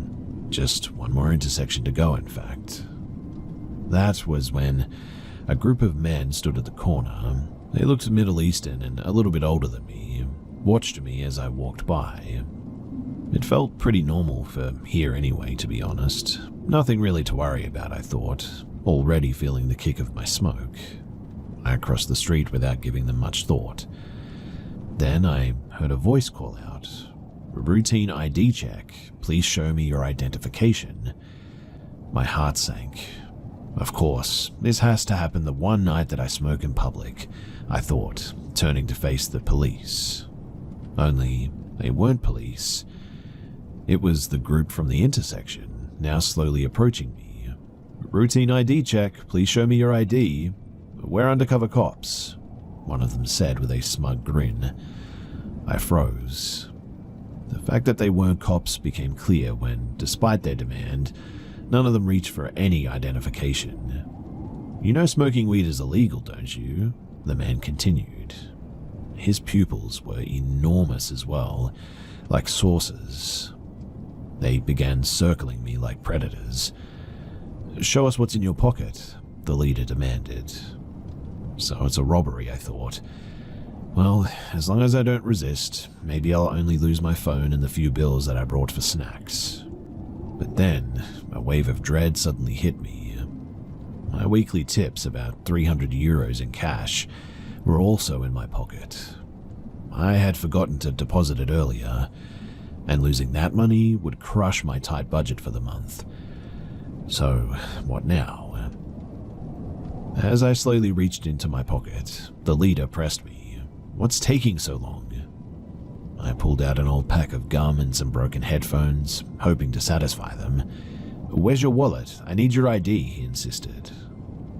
Still fumbling, too stubborn and stupid to hand over my tips, he inadvertently revealed something that shocked even me, the glint of a Glock tucked into his belt. Now, knives and metal rods are typical weapons here, but a gun? That was kind of insane for Germany, even by local standards. German gun laws are incredibly strict. My adrenaline suddenly spiked upon seeing it. Slowly, I pulled out the €5 bill I'd planned to use for my snacks, trying to keep my expression neutral. "You've got no wallet?" he growled, his face darkening. My brain screamed at me to do something, anything before this escalated further. Then a desperate thought flashed through my mind. These Arabic men in this area had a well-known fear of Russians. There were frequent clashes between the two groups. So maybe, just maybe I could use this. So, in the best and heaviest Russian accent that I could muster, I stammered, "My friends have my wallet. They're coming soon. We meet here." To my surprise, their poor English comprehension worked in my favor as well. They exchanged glances, muttering in German, and decided to wait. I forced myself to look confused, maintaining the bluff, and it worked. Their effort to translate or figure me out must have seemed like too much trouble. The leader finally pointed at my €5 bill. "All right then, you can get us something to drink." Reluctantly, I followed him into the convenience store I mentioned earlier. They grabbed a 6-pack of Coke. I paid for it, heart pounding. I was certain that this wasn't going to be over, that they'd either search me themselves or retaliate when my non-existent friends didn't show up. But then, thank the heavens, just like that, they left. No violence, no further questions, nothing. I stood there in shock, unable to process what had just happened. Looking back, I cannot believe that I bluffed in such a dangerous situation. It genuinely could have been my last day on Earth, and all over 300 euros. I've definitely learned my lesson though from this, and these days I avoid walking around late at night when the streets are dark and empty.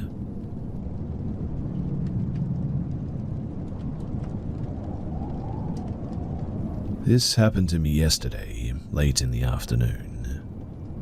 I had just finished buying some snacks from the gas station when a man approached me as I was walking home. It was dark out, so the only thing that I could make out was that he was about 2 inches taller than me, had a green jacket with a hood on, and had fair skin.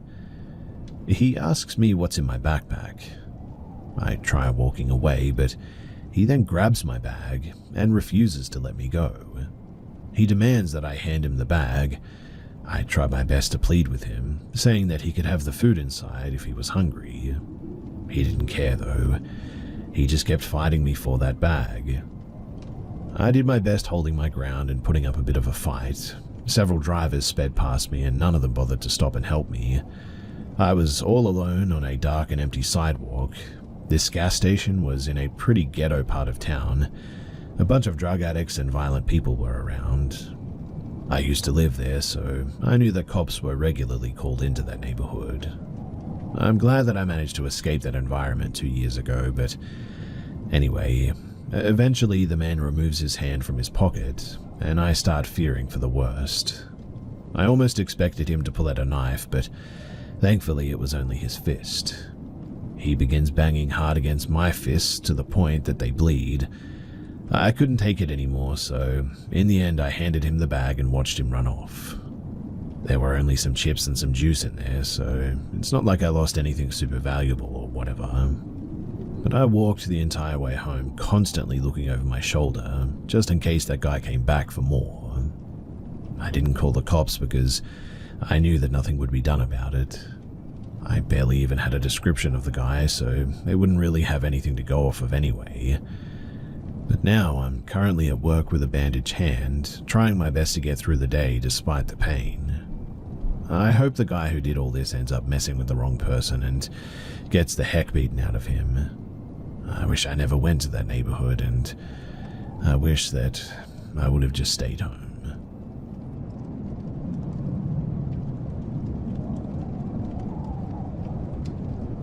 So something has been bugging me as of late.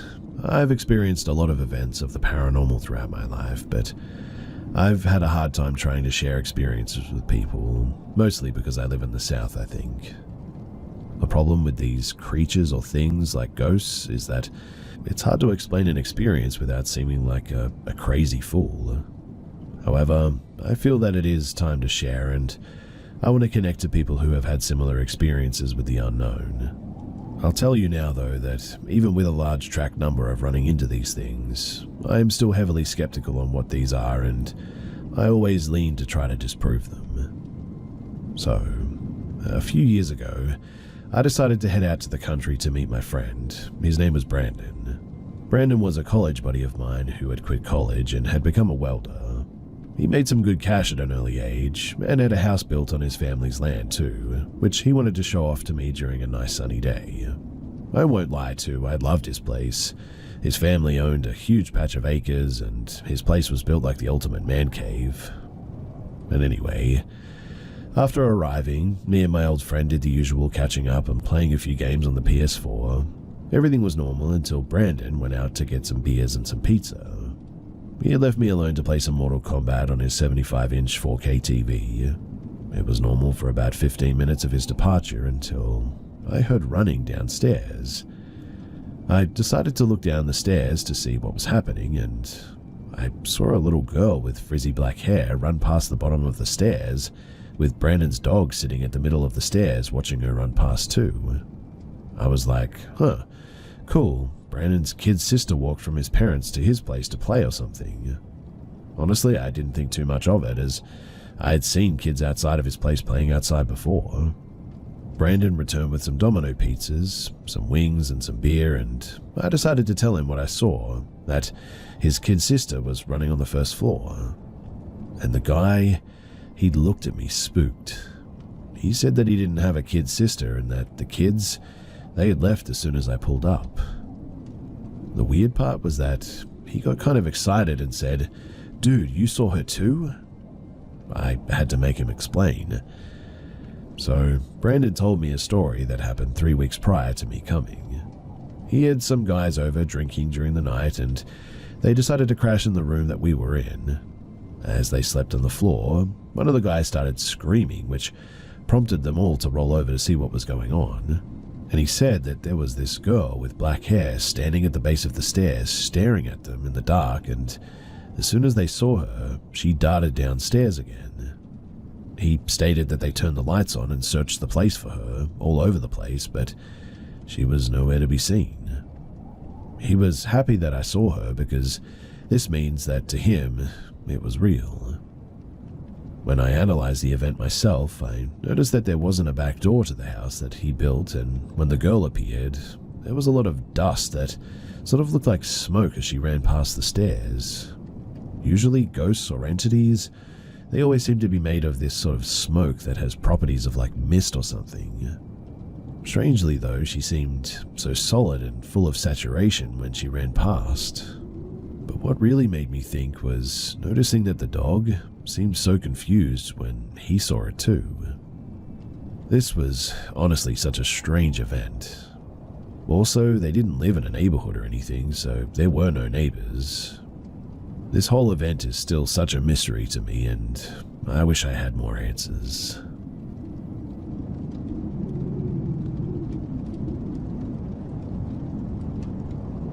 Around 3 months ago, my younger brother woke up screaming bloody murder at around 4 a.m. in the morning, waking up the entire house. After my mother and I came running to see what was happening, he was downstairs crying and screaming that there was a man in his room. After calming him down, he told us the full story. At first, he was dreaming about hands coming from the curtains and reaching out to grab him. After waking up, the hands were still there apparently, but now they were around him on the bed. He shot out of bed screaming, only to be met by a dark figure lurking in the corner of his bedroom. He ran out of his room, down the stairs, and saw my mother standing there. Only my mother and I were just coming out of our rooms to see what all the screaming was about, so that wasn't our mother. My mother and I never saw the figures, only heard the screaming, but my brother swears that they were real and he wasn't dreaming anymore. He did see the real us coming down the stairs, and when he looked back, my mother was gone. He describes it as the scariest thing that he's ever been involved in. Now, about a week ago, a similar thing happened once again, and there were screams. Not as severe as the first time, but still loud enough to wake all of us up. My brother, he was in the hallway crying again. He had seen my deceased dog on her hind legs, with red eyes and a satanic symbol staring at him. I'm not entirely sure if this was a nightmare this time, but my brother is not someone who was easily scared or panicked, so it definitely leaves a bit of a bad taste in my mouth.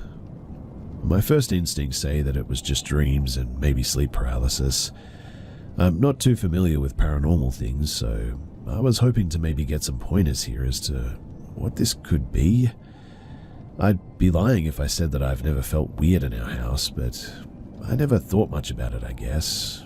It's just an ordinary Dutch family house with no prior history of paranormal activity. I'll try and answer any questions below in the comments section, since I don't really know what other info you might need to help, but I'm happy to provide whatever you need.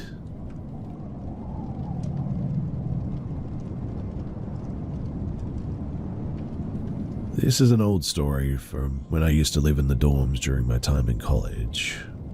This happened about 5 years ago, and this dorm has a full history of, well, people ending their lives and all sorts of tragic events. So much so that the dorm windows are only allowed to be open a little bit. So, I lived in a huge apartment in New York City with 3 big rooms. 3 in one, 3 in the second, and 2 in the third, my room. The rooms were really far apart, and there were 2 bathrooms too. One nice one, and the other bathroom with showers was a bit like a jail, to be honest. That was my bathroom. So I lived there with a girl that we called T. Every night, T and I would have long conversations until the early morning. She was a bit insane, and so was I at the time. I was 19 years old, and I was going through depression and mental issues, so that already makes the whole story a bit dark, I know, but during the times we all lived there, here are some things that I personally encountered and some that were confirmed by others as well. The first thing was that lights were turning on and off by themselves all the time. One night I left the shower and I was the only one awake. I turned off the light and immediately as I walked out, I saw that the light came right back on. It gave me shivers, but I didn't suspect anything until the next few encounters. And so the second thing that would happen was the smell of sulfur appearing for like 2 minutes and disappearing just as fast as it came. T and we were in the bedroom with the door locked and shut, no windows open, only the air conditioner. I asked my roommate if she had farted, and she said no, did you? And as soon as we stopped talking about it, it left with no trace, but the smell was just terrible. Way too strong to be from a person, really. The third thing was hearing long melodic whistling while I shower. It was not a drain too, because I'd been living there for like 2 months and never heard a noise like that. It was melodic and even had a tune. I am a very spiritual person, so this didn't scare me that much, but I definitely felt uncomfortable, so I left the shower in the end. And the fourth thing were entire objects falling off of a bolted desk that they gave you in the dorms. So one evening, my roommate and I were out of the bedroom. T was in the kitchen and I was in the bathroom, and we both heard a loud bang. When we walked in, everything on our desks was on the floor. But we had those tiered desks where there's a base level and shelves above it. T's desk was against the wall of the outside of the building, and mine shared a wall with the other room. I asked the other girls if they were moving around, and they were literally just there, sort of studying and relaxing, and they said no, and also none of their stuff was moved. It wasn't just like a few things fell off too. I mean, every single thing was now on the floor, almost like something or someone just swiped everything off to one side. A normal bang would probably cause just a few items to fall off, right? But not everything. I got uncomfortable with these experiences, so I decided to place my solid gold crucifix charm with a depiction of Jesus in the room. I also started praying at night, and weirdly enough, nothing ever happened after that. But man, I feel bad for anyone who stays in that room in the future because it is genuinely terrifying.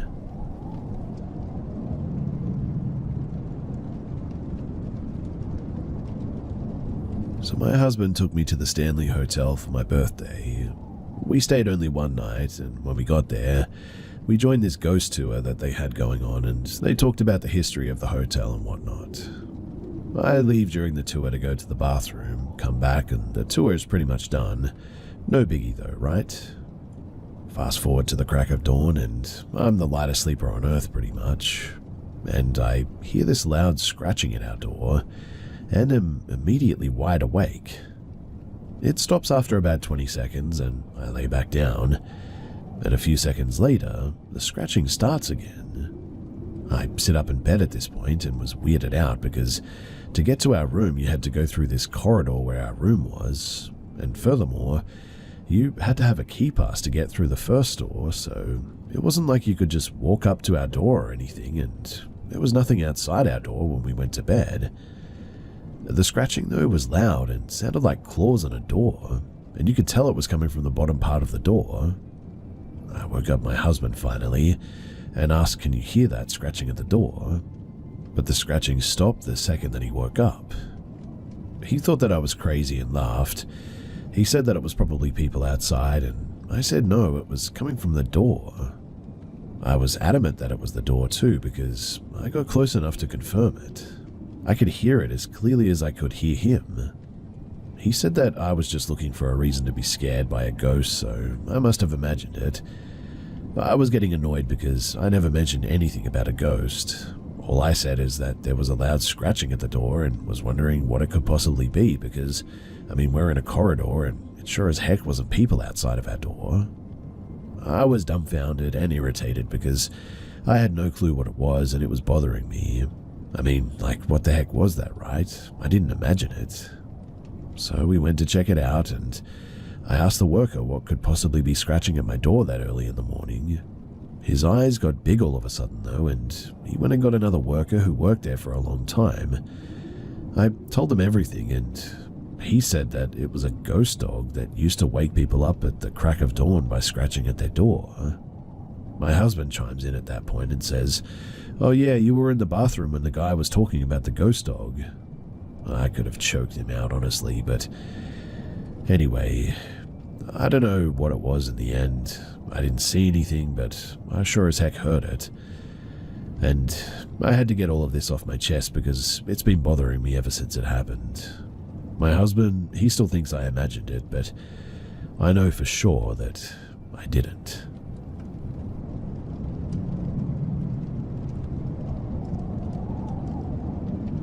"50 years ago, when I was in high school and college, I taught CPR and first aid classes for the Red Cross in a building that was built in the mid-1800s. I don't know architecture, but I think it would have been called Victorian, I guess. Most of the time, the classes I taught, they were like 10 to 15 people and ended at around 10 at night. After class, I'd watch everybody leave, lock up, and then clean up. Classes were on the second floor, and I'd have to carry the CPR dummies down to the basement for the storage. Creaky stairs, bad lighting, and shelves with stacked up CPR dummies looking like corpses. Yeah, it was a bit creepy. In fact, that basement was just overall creepy as heck. Always felt like you were being watched down there. I'd hear footsteps following me up the stairs and constantly check over my shoulder. While I was in the basement, almost always, I'd hear footsteps upstairs as well. The first time or two times I rushed upstairs to see who I'd forgotten and locked inside, but there was never anyone there, just me in the building. The office staff in the building left at 5, so I almost never saw them, but I decided to get there early to see if the office ladies knew anything about the creepy basement and footsteps. They all laughed at me. They apparently all knew that it was haunted. They even had names for the ghosts. There was a little girl that they'd seen and hear singing. There were muffled and mumbled voices, footsteps, and the toilets flushed on their own.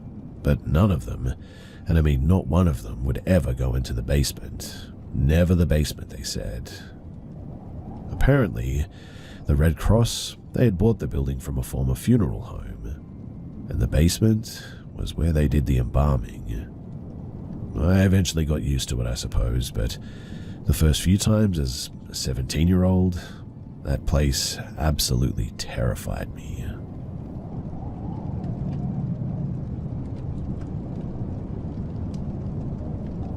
I've had many paranormal encounters in my life, whether it be seeing things, hearing things, or even feeling things. My family, they joke that I must have ghosts following me around because it happens so frequently. But we also lived in many haunted places growing up. Crying babies at night, things running around like crazy at 3 a.m, angry banging on the walls when nobody was home but me, and once, even a really tall shadow man that would sit by my bedroom doorway in a meditative pose. But you get the idea. Paranormal stuff gets on my nerves, in fact. So when I recently moved into a new apartment with my boyfriend, and I was very happy that it felt empty, as in no one was there but us, I was pretty chuffed. But unfortunately, that only lasted until last weekend. So it was very late and we had just finished the deed. Yes, necessary backstory, sorry about that, but we were laying in bed. My boyfriend noticed the time, a little after 3 a.m, and jokingly asked if I could feel anything lurking around because it was the witching hour. I joked back that sorry, the ghosts only had a 10-minute window from 3 to 3:10 to do their haunting, and they'd missed their shot tonight. But only a few seconds later, our partly open bedroom door slammed shut violently. My poor boyfriend, who also had very negative experiences with the paranormal and is honestly more scared of these things than me, was very freaked out. So, to relieve some of the tension, I joked that there was nothing to worry about, since it was probably some cranky old man's ghost who was mad that we didn't do just 5 minutes of dry missionary and call it good, and that it probably took him 5 years of stored energy to slam the door like that anyway. But as soon as the words left my mouth, I felt something slam over me, like a shield of air but solid, and for a few seconds I couldn't breathe. That sobered me up quickly and got me properly scared. I very softly whispered to my boyfriend that whatever it was did not appreciate my sense of humor. For the next few minutes, the bedroom door kept opening and shutting in small jerky movements. Eventually I gathered my courage, got up, opened the door and apologized for being offensive. I then firmly added that we were trying to sleep now, shut the door and locked it. And we slept the rest of the night unharassed. Honestly, I think the funniest part was my boyfriend asking to move to the side that I usually sleep on by the wall, so I would be closer to the door, which was absolutely fine by me. It was definitely one of the more interesting encounters, though, that I've had in a while, and I'm sad to say that this house is not empty after all. I'm even sadder to report, whatever or whoever is here, they do not have a sense of humor at all. But I mean, oh well, after the shadow meditation man, whose head nearly touched the doorframe while sitting, this ghost, honestly, is just low-hanging fruit to me.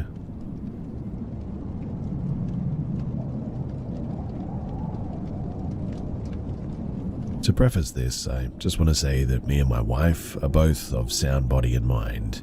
We're both military retirees living aboard Camp Pendleton. So last night, my wife was in the garage around midnight painting her toenails. I was upstairs watching X-Men 97. Both of our dogs were with her in the garage. She had her headphones on, but heard the dogs growling and hair standing up on their backs. The garage door was all the way up, and she looks up to see what they were growling at. It's super dark on base at night, and off in a distance, maybe 100 or so feet, she says that she sees two bright white circle lights, kind of stacked up atop of one another, one smaller, one a little bit bigger. She says that when she looked up, the lights were initially by a tree, and then floated to the center of the field, and seemingly began coming towards our house. She says that she hurriedly grabbed the dogs and let the garage door down. She's an East Texas, rough and rugged sort of gal, and not easily scared by much. She said that it wasn't a person and that it was just two balls of light floating there. She's not into UFOs or aliens in a big way. She does believe that they exist, though. She's just not into researching and seeking info out on them. And honestly, I'm pretty mad because she didn't tell me anything till the morning. She was like, dude, I forgot to tell you, last night this happened. I was low-key sort of heated because I research this stuff a lot and I enjoy it. But what do you guys think she actually saw? Was it just balls of lightning that we hear about all the time as one possible answer for this? Or was there something more to it?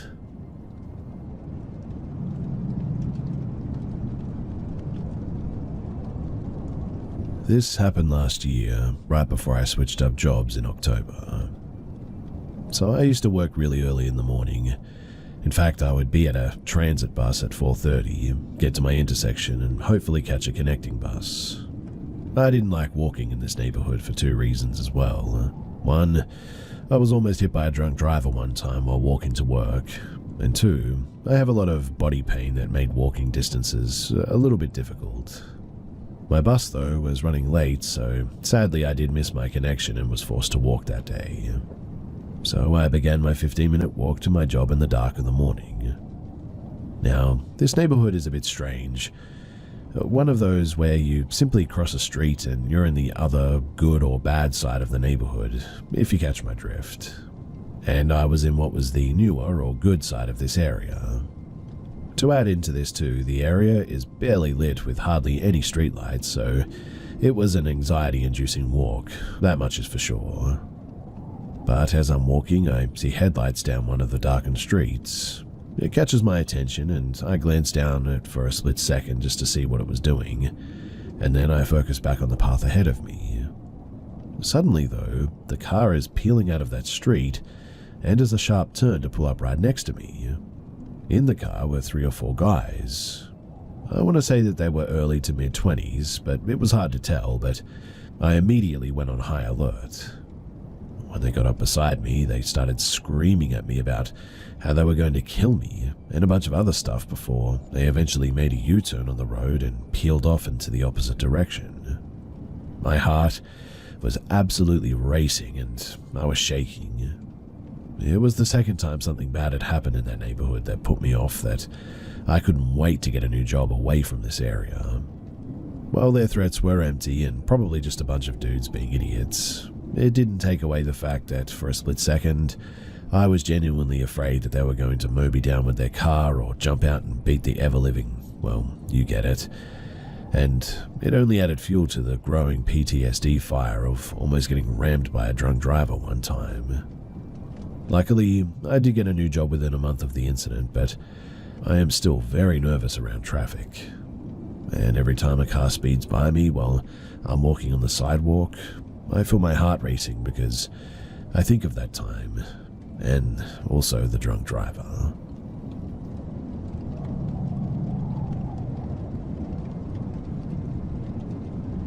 So I'm not big on the paranormal by any means. In fact, I don't really even believe in this stuff for years. I've always thought that this kind of stuff was just total and utter nonsense, really. But for the last year, I have been experiencing some of the weirdest stuff, and genuinely, I cannot explain any of it. I live in a relatively small house, 1,100 square feet, 2 bedrooms, only an attic, no upstairs, attached garage, and the house we lived in was built in the 50s. My family have lived in this house for about 5 years now. We love this house too, and for the first 4 years, we had none of these issues. This all started in about August of last year. I'm going to give you a bit of a list of events here that I now suspect are all related. So the first event was while I was backing into my driveway one day, while switching cars so my wife could leave for work, I saw what looked like a shadowy man on the backup camera enter my house. My heart raced, but I flew into my house, grabbed the bat, and checked every room top to bottom because I was certain I saw someone break in. And in the end, I found nobody. The second event was in September. We started hearing weird sounds, like knocking in the walls. I thought maybe we had mice, but no. The knocking never lasted long. It always was just 3 knocks. Sometimes we would hear it on the doors and on the windows, but that was it. The third event was in November, and I started hearing the sounds of like our old switches in the other rooms flipping on and off. It would only happen like one time, but it's always on and immediately off. This would mainly be in the kitchen. Sometimes I heard it in the bathroom though, but might I add that I never see the lights go on, but I clearly hear the switches going on and off. The fourth event, and this is when it got really weird. This happened in December one night at exactly 10:30 p.m. while listening to YouTube in the garage and working on my motorcycle. I heard something like slide and fall in the living room. Everybody in my house was asleep, so I head to the living room to see where it was. Now, in order to get into the living room from the garage, you have to go through the kitchen, and when I got to the microwave stand, I heard clear as day my voice calling my son's name. It only did it once, but I flew into the living room with my fist cocked, but saw nothing. But when I looked around the living room, one of the pictures above my couch, it had fallen down, and it was the one of my son. Now, the fifth event, we hear stomping between our rooms and my son's room. It sounds like it's pacing between our rooms, and it is a short hallway, maybe like 18 feet. It never lasts long, but it's weird. The sixth event, random toys are making noise now. We're still hearing the footsteps too, but they're not stamps or stomps anymore. More like sprinting, in fact. like something is sprinting back and forth in the hallway, and always just the hallways. Weirdly, all of this stopped in February, until today when we started hearing weird knocks again, and now both me and my wife have the weird feeling that we're being watched. In fact, my arm hair has been standing up on its own for no reason. It's really weird to me, and I don't know what to do. And that's it. Nothing too crazy, I guess, but it's just all really weird stuff that I really cannot explain. Again, I don't know what this is or how to explain it, but if you guys have any ideas of how to make any of this stop, then I am genuinely all ears.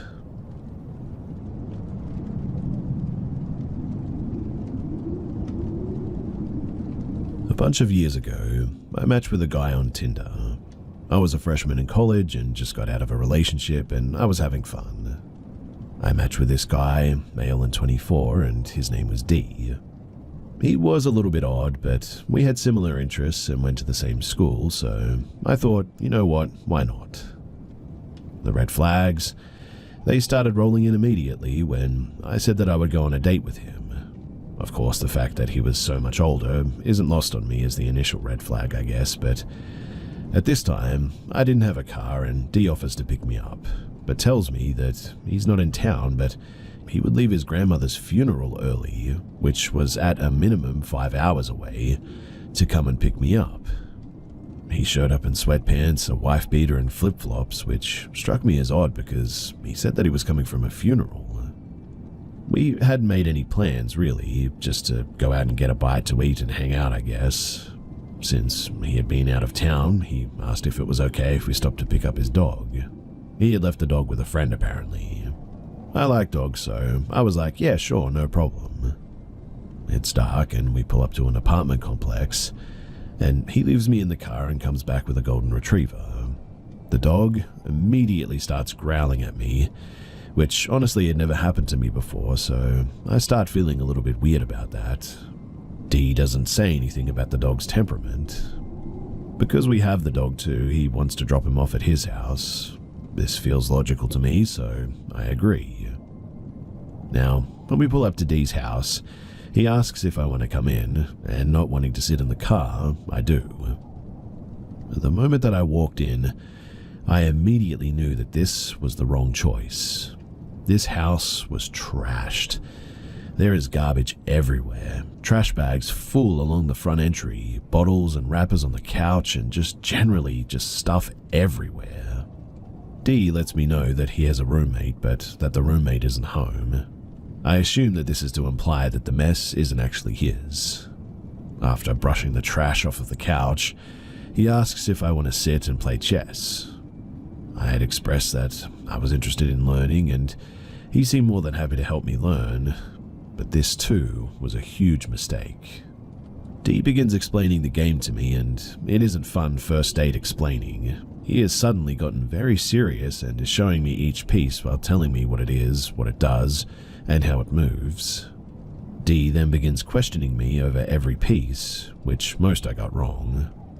Every time I get one wrong, he then yells at me the correct answer and tells me to try again. He got more and more frustrated, and it made me very uncomfortable, so I suggested that we pause chess and do something else. D suggests watching a movie, which honestly is fine with me at this point. The idea of us leaving and going to get food seemingly forgotten. D tells me that we can watch a movie in his room, and I oblige, but then he explains that he has to put clean sheets on the bed. I assumed that we were moving to his bedroom because it may have been cleaner, but when we got in there, it's not, and there is no TV in his room. He proceeds to put Iron Man 2 onto his phone to have us watch it. We watched about 10 minutes of it before things got sexual. I won't tell you strangers the details, but short story short, we didn't have sex, but other things went down. I'll say that those things were consensual, but after they occurred, I was feeling really odd about the whole situation and told him that I didn't want to have sex. D was confused, but didn't push it at first. He He said fine, and we watched maybe 5 more minutes of the movie before he said that he didn't want to watch the movie and more. He started complaining and asking me why I didn't want to have sex with him, and I simply said that I wasn't in the mood anymore. He then began pressuring me to tell him exactly what it was about him that made me feel that way. At this point, we had moved from the bedroom back into the dirty living room. You might be thinking, seems like a perfect time to leave, and I thought so too, but this is where things start to get scary. As if he knows I'm thinking about how I'm leaving, he explodes and begins to scream at me. This is a 6-foot-something man screaming in the face of like a 5-foot-nothing young girl. Of course, I'm internally freaking out, but I'm trying to make sure that I don't tick him off anymore, but also not agreeing to anything. For the next 5 to 10 minutes, D screams at me about why I don't like him, why I don't want him, and continuously asks what's wrong with him and to tell him. I tried to placate him as best as possible, saying the old, "It's not you, it's me, and no, I don't want to leave." Again, this man is my only ride home, and I am truthfully not sure exactly where I was anyway. Although I did have my phone and Google Maps, I didn't have an Uber at the time. D finally calms down when he believes that I'm going to stay, then suggests that we try playing some video games. I was in full internal freakout mode, trying to make sure that I was playing the part of the interested date because I was terrified that if he felt I wanted to leave, that he would freak out again. We played this game for a while, then out of nowhere D starts getting upset again. He started yelling about why no one likes him, why no one wants to get to know him, and why no one loves him, saying that he's never had a girlfriend and all his dates have been one-night stands. Again, I placate him with, I don't know, lots of girls are just snooty like that. At this point, I'm saying anything and everything that he wants to hear. He even starts crying about how his mother never loved him, and telling me very deep, dark things about what his mother has said to him and treated him. After he finally calms down once more, he gets up and goes to the kitchen to fix us some drinks. Now, if you're anyone with a brain, you're thinking absolutely not, which was my exact thought at that moment too. I decline his multiple offers for a drink. He asks if instead of alcohol I wanted water, and of course I declined that too, feigning that I just wasn't thirsty. I stayed at his apartment until 1 a.m. because I was sitting next to him terrified to 1. Ask him to take me home, 2. Say I'd walk home, or 3. Figure out how to get an Uber. I had been trying to download Uber on my phone without him noticing, but then it asks for card information and that was too hard to do without him noticing. So, at around 1 a.m. I yawn very loudly and say, "Oh wow, it's 1 a.m. My roommate's going to be so worried about me." I laugh as if my roommate would be stupid to worry, and that I hadn't been watching the clock since he picked me up at like 9 p.m, and then said, "I'm so tired, I should get home soon." Again, I was super scared that he would freak out, but he didn't explode. He just looked at the clock and said, "Yeah, it was late." But I wasn't taking any chances, so I said, "I have a great idea. If I get to bed, soon I'd love to have breakfast with you on campus." I was hoping that my offer convinced him that I was intending to see him again. And it did. He seemed very happy at the prospect of it, and jumped up, walking me out of the house and to his car even. The drive back, though, was excruciatingly long. The ride was completely silent, neither of us spoke. It was only a 10-minute drive, but I could have sworn that he slowed down every time that we got to a particularly dark area or underpass. He dropped me off and I smiled and made a good show of being tired yet excited to see him tomorrow. He offered multiple times to walk me to my door, but I declined every time and said that I didn't want to bother him and that I'd see him tomorrow. I walked myself to the building, and the moment that I got around that corner, I sprinted so fast up those stairs and to my door before he could change his mind and follow me to the door. When I got in my dorm room, I genuinely felt like I had just escaped a serial killer. Even now, sharing this, it genuinely makes my heart race a bit. I never met up with him, obviously, but he begged me for multiple days after to meet up with him again. He even asked to pay me $20 an hour to sit near him in the library. I declined, obviously, and I only ever saw him once after the gym on campus. He didn't see me, and I just left immediately. I've thought about Dee occasionally since that date, and wondered if all those girls that he had one-night stands with had the same experience that I did. I still sometimes wonder how many girls were there after me, and if they got away like I did.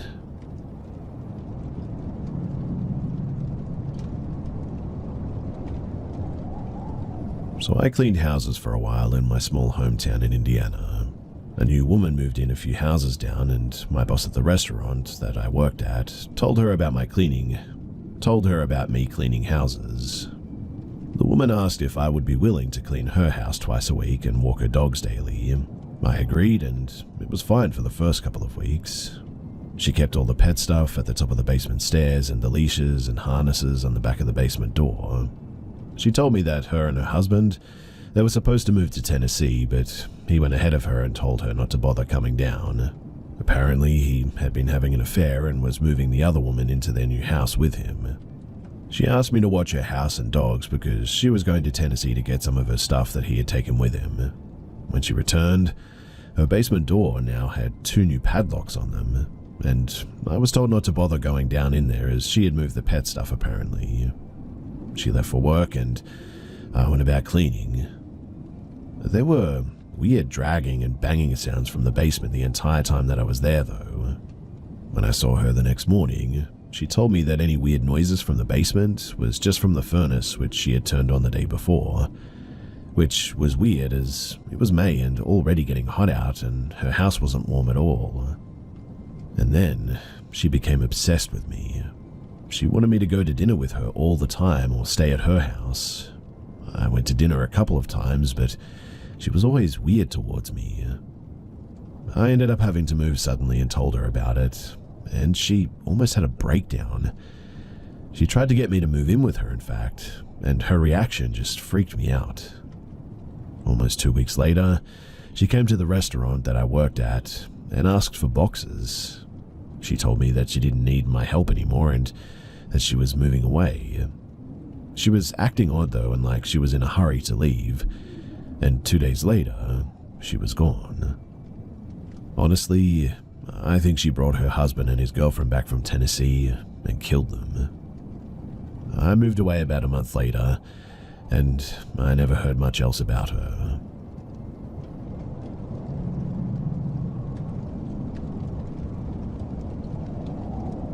My grandma used to live in a 4-story Thai flat, and she was on the top floor.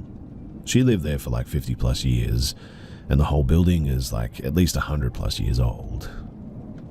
Now, when my mum was a little girl, she experienced a lot of creepy stuff. She told me this particular story as I grew a bit older that really stuck with me all these years. One night, while she was sleeping in bed with her little sister, they shared a room. She looked over to the door and saw a man standing in the shadows. Full of fear, she froze and didn't know what to do, so she just stared at this man and decided to wake her sister up while having her eyes fixed on this guy. Her sister woke up and began to cry after seeing this, and her parents, they came into the room and the man was just gone. Another thing my mum told me was beside the garden door on the bottom floor, there was this little indoor storage area where all residents of the flat could store their bikes, scooters, etc. My mum told me not to go in it.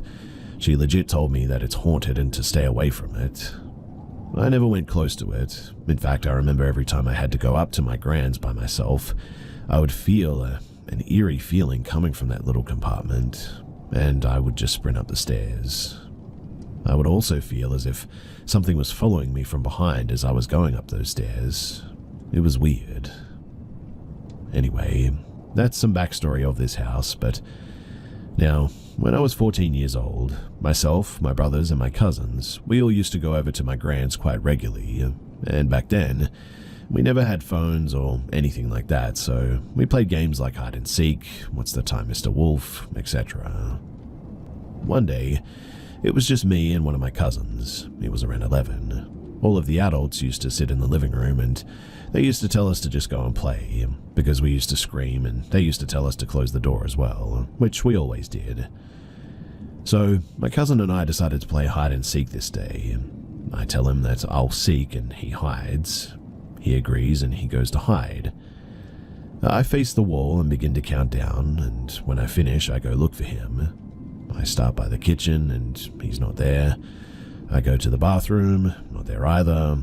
Then I go to my grandparents' bedroom. Inside the bedroom, they had this closet.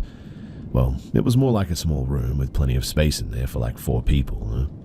But this is where they stored a bunch of blankets and old sort of traditional furniture. And as I entered the bedroom, to my surprise, he jumps out from the closet with both of his hands on his throat, crisscrossing each other, looking pale and sort of blue. And what he says next, I'll never forget. He says to me, with tears in his eyes, "Why did you strangle me?" My first instinct was to call him stupid and say, "I didn't." But then he says, "You were behind me, strangling me. I saw your face." This sent shivers down my spine. In my head, I'm thinking, if I'm currently in front of you, how could I have just teleported in front of you if I was right behind you a second ago? For this to make any sense, I would have had to have strangled him, then I would have to somehow run directly in front of him, out of the closet door without him seeing me, and get to the position that I was currently in, which is impossible. So, being the older cousin, I could clearly sense the fear and distraught that he was in. To lighten the mood, I started to laugh and giggle and said, "Yeah, it was me, ha ha ha. I was behind you." I hugged him, but honestly, I was terrified. We stopped playing hide and seek after that. His mum was mad at me for strangling him, and I just took all the blame. I told my mum what happened when we left my grand's, and she believed me and hugged me, and we just kept it to ourselves. Many years down the line, I was like 21 and this cousin was like 18-ish, and I brought this story up with him and he remembered it clear as day, exactly what happened. We talked, and now that he was way older, he understood what had happened and that it was completely impossible for me to be in front of him like that, and also behind him, strangling him a moment ago. He thanked me for giving him that comfort at that young age and telling him that it was me strangling him. He said for many years that he believed it was me, because I told him it was. He also said that if I didn't say that it was me, he would have been paranoid for the rest of his life. He said that as he grew older, he started to think about that day and started to realize that there was just no possible way it could have been me strangling him if I had just come into the bedroom. In other words, he had started to put it together himself. Thankfully, that house has now been sold, but even as I grow older, there are moments when I feel the urge to drive by it again. Yet, as I approach, a sense of unease creeps over me suddenly, and I find myself accelerating desperately to escape its haunting grip just a little bit quicker.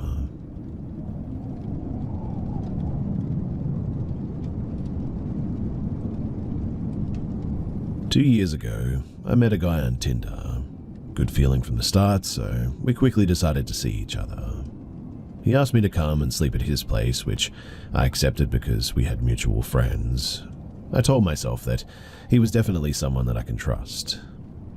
I arrive at his house at 9 p.m. and I immediately see that he's not as I imagined. He looked dirty, his apartment looked like a squatter's house, and there was a smell of stale tobacco in every room. I also see a stack of books on autism when I come into his home, and so I ask about it. I learned at this moment that he is autistic with Asperger's and that he has difficulty differentiating right from wrong. He also tells me that he knows how to analyze nonverbal language really well, and that he knows what a person is thinking just by their attitude. I don't know anything about neurodivergence, but I directly wondered what his inability to recognize right from wrong meant. Anyway, he offers me a glass of alcohol, which I accept, and as I follow him into the kitchen, I see a weapon placed on the counter. I'm a little panicked when I see this, and seeing my look, he explains to me that it's not charged and that it really belongs to his father. I never knew if it was a real weapon, but I'm starting to get a little bit uneasy by seeing it. On Tinder, he told me that he wrote quite a bit as well, like me. So he shows me a poem that he wrote on his computer. And let's just say that it was an absolutely horrific poem. I freaked out at that. I pretended to appreciate his talent because he was really starting to scare me. We then talk about his ex, and he tells me that they'd had fun choking and drowning each other in the shower because they wanted to know what it felt like to have control over the other's life. It was too much at this point. I had swept away a lot of red flags in just a few hours, but I just wanted to leave.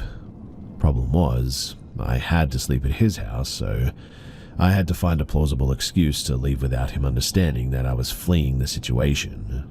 Honestly, I was afraid that he had bad intentions and would come after me if he understood that I was afraid and that I had understood his little game. I discreetly send a message to my father with the address so that he can come and pick me up immediately. I explained to the boy that ultimately I couldn't stay, but that I was really disgusted at not being able to stay longer. I played the hypocrite to perfection. At that moment, we were both in bed, and I was just looking at my phone, waiting for only one thing, to find out when my father was going to be there. At one point, he asks if I'm in a hurry to leave, though, because he notices that I'm looking at my phone regularly. I was scared because I remember him saying that he knew what a person was thinking just by his attitude. I told myself that he was going to take action if I didn't hide my fear, so I managed to make him believe, at least I had that impression, that everything was fine and that I was in absolutely no hurry to leave. He offers me a massage, which I try to refuse, but not wanting him to understand my discomfort, especially since I was soon out of trouble, I accepted. I eventually find myself in my underwear, him on top, and it was horrible. And just as he was about to touch my chest, my phone rang. My father was in front of his house, so I get dressed quickly and barely say goodbye to him as I leave the apartment. I sent him one last message explaining that I didn't want to follow up because his behavior really freaked me out, and then I blocked him. Believe it or not, too, one of my friends matched with him on Tinder a few days later. He had offered to come and sleep at his place, and obviously I warned my friend, who didn't follow up with this guy. Now, I don't know if he was just weird or if something could have happened to me, but I guess the moral of the story is to be careful on Tinder, because it's true that you never really know a person.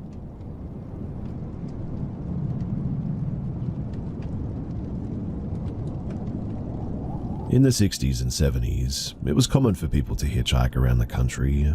My father is blue-collar through and through, and before he got married and had kids, he worked on oil rigs, tarred and gravelled roofs, hopped freight trains with his friends, and even hitched to Woodstock. He's always done manual labor jobs, so he's always been reasonably fit, with an average build, and in the hitchhiking era, he was cautious and aware, but never truly felt like he was in any danger. They even hitchhiked off and on job sites as well. During a snowstorm in New England in the 70s, he was hitchhiking from Massachusetts to see some friends in New York. He said that he would be cautious and choose cars and drivers that looked neat and clean. He wouldn't take any weed or food or drinks offered to him, and he'd be pleasant when talking, but wouldn't give too much personal information away. It was semi-late in the evening, though, and a nice car pulls up. The driver was a man who looked to be in his late 40s, early 50s. He remembers the inside of the car was very clean, and the man driving was white, well-dressed and groomed, and drove along at a reasonable speed in comfortable silence through the sleet and snow. When the car finally approached the exit where my father needed to be dropped off, my dad said that he told the man, "Hey buddy, right up here is perfect. You can just let me out and I know where I'm going after that." The man said nothing, kept looking ahead, driving, and didn't slow the car down.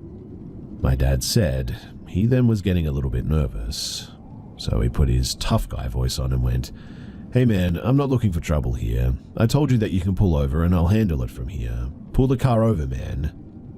The driver then turned to face my dad, and he could feel the car starting to speed up faster, and the guy started smiling. The way he described it made it sound like the creepypasta story The Smiling Man, to be honest. It didn't matter that my father was cursing him out, he just had a blank look behind his eyes and a giant smile. The man then said really quietly to my father, "And where do you think you're going?" He still kept the big moony smile on his face. Dad told me that he thought about grabbing the wheel and making them crash, but he didn't know where he was, and he didn't know if the guy had a weapon on him. He said that he saw a turnoff approaching though, and so he quietly put his hand behind him on the door handle and decided that he was going to try and tuck and roll out or run out if the guy slowed down enough. The guy driving started slowing down enough at the turn for my father to jump out, and he did hit his shoulder on the concrete but was wearing a jacket and work boots, so it sort of cushioned him. He saw an embankment leading up into some trees, so he just used his hands to climb up the grass and snow, ran into the trees and flattened himself on the ground and hid. He said that he thought at the time, "No way will this guy come after me." And he saw the man from below get out of his car and start quickly climbing up the embankment after him on all fours. Dad said that he just sprinted further into the woods out of sheer terror. He was banged up by some branches and didn't know if he was about to run into a retaining pond and drown or go off the side of a cliff, but he wasn't going to lie there and wait for this guy to find him. He laid down again and covered himself with some wet leaves at one point. He was too scared to look up and check if the guy was coming after him. He heard noises in the distance, and he believes the man at least attempted to enter the woods. So he laid on the leaves and slush for a long time until he had the courage to slowly move out towards the highway and the off-ramp. In the car, he had left his scarf and a duffel bag of clothes and stuff, but thankfully nothing with his ID. Dad said that he ended up just huddling into himself and kept walking as fast as he could on the shoulder of the road, occasionally ducking into the woods when he heard a lone car coming, and he didn't stop walking until he found the closest town to call someone for help. He never did report it, never hitchhiked again either, even with his friend in a group. He says that even after all these years, he can still picture the guy's face, exactly what he looked like, what he was wearing, and even what the car looked like. I once offered would he like to look at some true crime things to see if he can match the face in case there were actual active serial killers in the area, but he doesn't like to go there and didn't want to do it. He tries to scoff it off and joke about it a lot, but I know that this has stayed with him his whole life because it has honestly really scared him.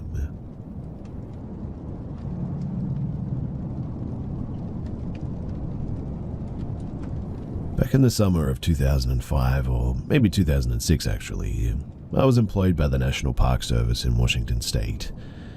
After spending 8 days conducting trail work in and around Glacier Meadows in the Hoh Rainforest, we began the long hike back to the trailhead.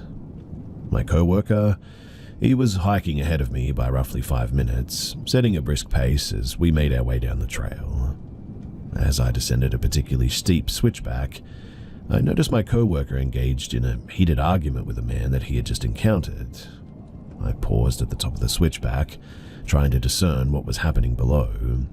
The man, dressed in jeans and a tank top and carrying a fishing pole, seemed to be heading towards one of the subalpine lakes, likely to fish, I guess.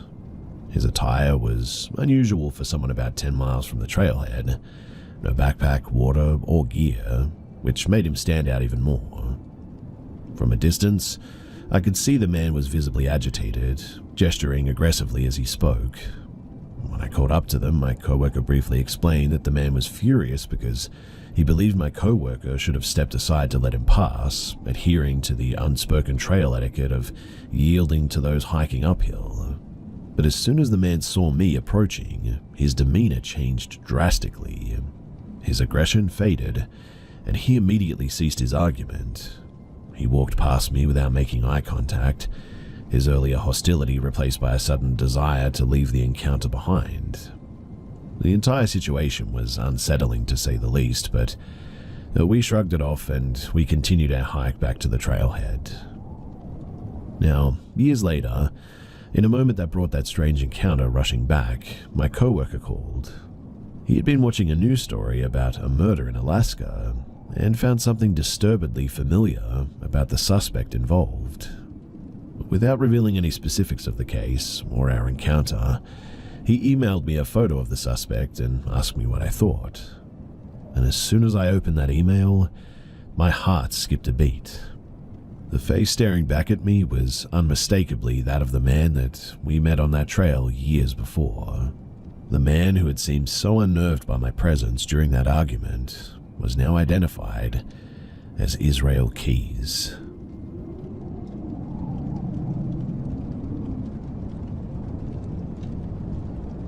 I've always believed in the paranormal. That saying, I still sometimes tend to want to debunk paranormal experiences because, honestly, it's, well, just downright terrifying. This is one experience that still freaks me out, but I sometimes like to play it off as just sleep paralysis, I guess. The experience, it happened late one night in my bedroom. Now, my bedroom was super small and I had bunk beds even though I was an only child. I always slept on the bottom bunk, and like usual, that's where I was. I had finally decided to lay down and try to fall asleep. I was lying on my side facing the wall when I felt like I was being watched. You know when the hairs on the back of your neck stand up and it just feels like somebody's in the room with you? Well, that's the feeling that slowly started to creep up on me. My room was pitch black, and as a kid I had caught myself staring into the dark and seeing things in the corners of my room. But this night, I was facing away from the rest of the room, which was a bit odd. Suddenly, though, the feeling changed to not just being watched, but it genuinely felt like somebody was right behind me. That's when I felt someone breathe down my neck. I remember going stiff because it felt like someone was hovering over my back and breathing on my neck. I had this surge to turn around and see what it was, or if it was just my overactive imagination, but I was too scared to even move. My eyes were still open, just staring at my bedroom wall as I felt the hot air on my neck. Finally, I got up the courage to whip my body around so that I wasn't wondering what was behind me when I heard this deep male voice that said, "Don't turn around." So in the end, I didn't. I just slammed my eyes shut and I laid there in absolute terror until I felt the presence behind me leave, the adrenaline pumping through my dissipate, and then, eventually, I must have just fell asleep. So, I need some thoughts on what you guys think. If whether or not this was sleep paralysis or a genuine paranormal encounter.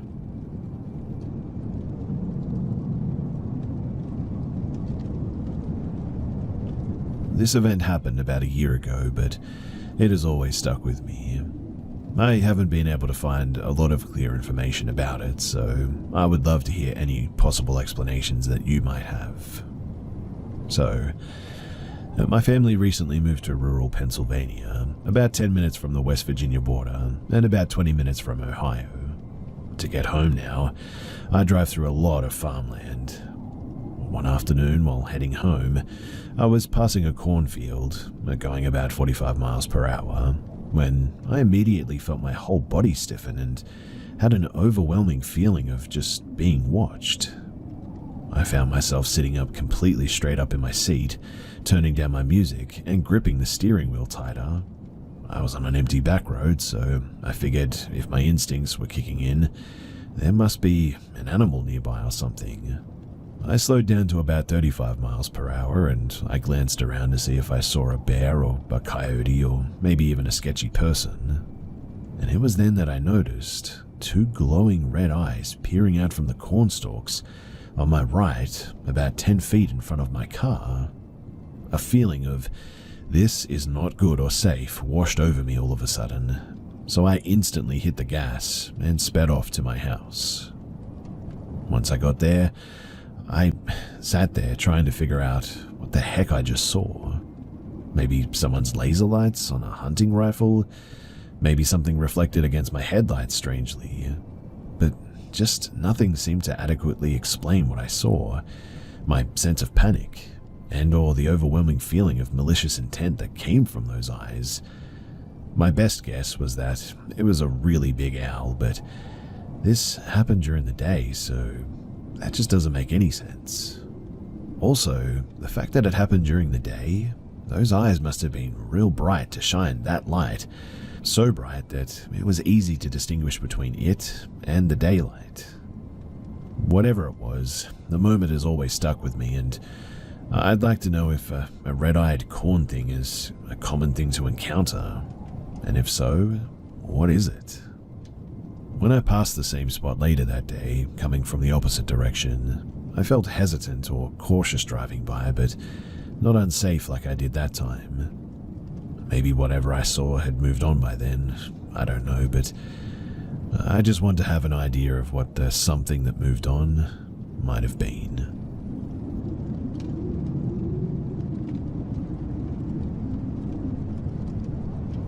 I live on this big piece of a sort of farmland, I guess, with two homes. The house my husband and I live in and the house that is owned by his grandparents is a short walking distance away. We have a lot of woods surrounding our land, and we get a lot of woodland animals that come through our yard a lot. It's one thing that I really love about living here, in fact. For instance, there's a groundhog family that I've watched grow up that live by one of our sheds. They tend to mind their own business and don't bother any of our small crops. But anyways, our dogs kind of just know the territory and walk around freely between our two homes in the large field. I guess you could call them farm dogs, but they don't really do anything. My dog is a 3-legged, 15-year-old Chihuahua that manages to get around better than me somehow, and Nana's really fat beagle who would lick you to death pretty much. We're also dog-sitting my mother-in-law's big dog for 4th of July weekend since she's going to be somewhere with lots of fireworks. He really doesn't like them, and he's familiar with our home. But anyway, last night I came out of the bathroom and the big dog starts freaking out, like whining, howling, kind of stomping his feet like he wants to show me something, if that makes sense. This isn't really unusual for him because he gets pretty mouthy when he wants to go outside, so I started going towards the door, which then he started gesturing with his head towards it. So I opened the wooden door before our screen door and he just kind of froze in our kitchen like a statue. My dog then came up behind him and froze too. They both just stared directly at me and turned their heads towards the door and sink, like they were gesturing for me to go outside. It was really uniform and weird. It's hard to describe, but it just felt so wrong for them to do it like that. But at the same time, I assumed that maybe there was a skunk outside or something. So I went out onto the porch to see our grandneighbor's dog sitting happily on our porch, which made me relax a bit. There were very distant sounds of fireworks, so I thought maybe that's what our dogs were on edge about.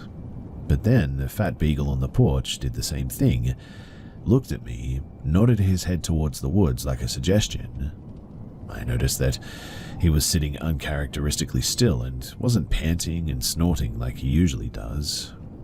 I walked to the edge of the porch and looked around for a bit, and eventually my eyes landed at this one spot, a perfect hole between the trees that allowed me to stare back deeper into the woods a little bit, and in that spot, I saw a pair of eyes open and blink at me.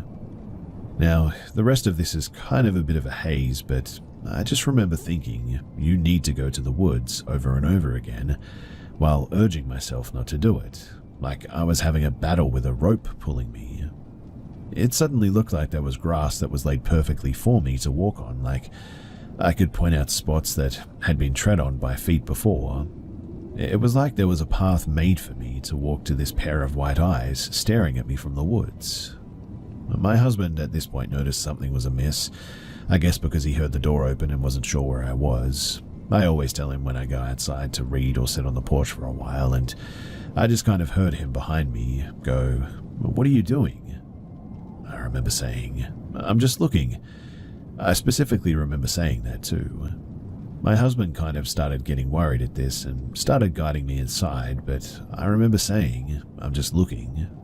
He finally ushered me inside and shut the door, turned around, wide-eyed, and kind of questioned, "You do not need to go out into the woods. You know that, right?" I was really confused. From what I remembered, from his perspective, what he should have seen was me standing on the porch staring into the woods. I never mentioned anything about walking out there, just had the sensation that I should move. But it was then that he told me that apparently I kept looking out like I was in a trance and saying different variations of, "I need to walk out into the woods for a little bit." Mind you, I have no recollection of this at all.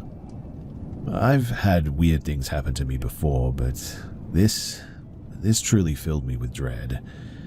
I don't understand what happened, and I'm honestly really frightened about any of us going outside alone for a bit.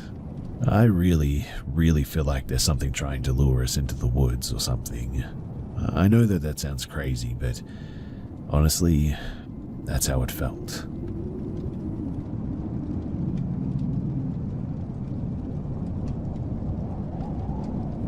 So my husband and I were watching a scary movie the other night. We don't usually watch scary movies, but we thought that it would be fun since our kid was staying with his grandparents for the night. And about halfway through the movie, we got bored of it and decided to call it a night. It was around 11:30 at this point. We were watching it in our bed, so we just turned it off and the lights and laid down. Within maybe 30 seconds of turning off the movie, though, I began to hear a man talking. It sounded like it was coming from our basement. We live in a log home and we sleep in the loft, which is open to the rest of the house. The stairs leading up to our room are made of half logs, so you can just peer through them and see down into the stairs leading directly below into the basement, which also has no door. At first, I thought maybe I was imagining it. I think that I've had auditory hallucinations before I fall asleep before, so I thought that that's what this was. But we have a German Shepherd who sleeps at the top of the stairs in the loft with us, and she hadn't seemed to notice anything. About 10 seconds after hearing this voice, I hear several other sounds. Sounds of something moving in the basement, jostling and sort of gentle thuds. At this point, my husband whispers, "Did you hear that?" And I'm like, "Yeah." And he says, "It sounded like a man talking." And I was like, "Yeah, I heard it too." So he jumps out of bed, puts on his robe and gets the gun, and starts checking around the house. I have my phone up, ready to dial 911 if need be. He starts in the basement, nothing. All the windows are closed and locked, and the alarms on them are undisturbed. Same with the sliding door. We check the rest of the house and still nothing. I'm super freaked out at this point. He has to get up early for work though, so we go back upstairs to our bed. He goes to sleep, but I am just too freaked out, and I stay up with a lamp on ready to attack this sneaky intruder until about 2 in the morning, when I was just too tired to stay up any longer, and so I fell asleep. I heard a couple more strange noises up until I fell asleep. Most of them I just attributed to the house shifting. My box fan made a high-pitched squealing noise a few times, which I've never noticed before. Almost sounded like bats squeaking.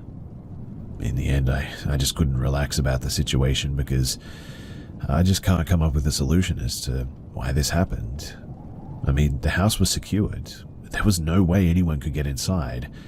We live in a rural area and know our neighbors. They don't wander around our property. It just doesn't make any sense. The voice didn't sound particularly threatening or anything. It sounded like a country boy talking to his buddy. Not super loud, not quiet, just a sort of casual interaction. I don't know, guys. The whole thing is weird and I just don't know what to do.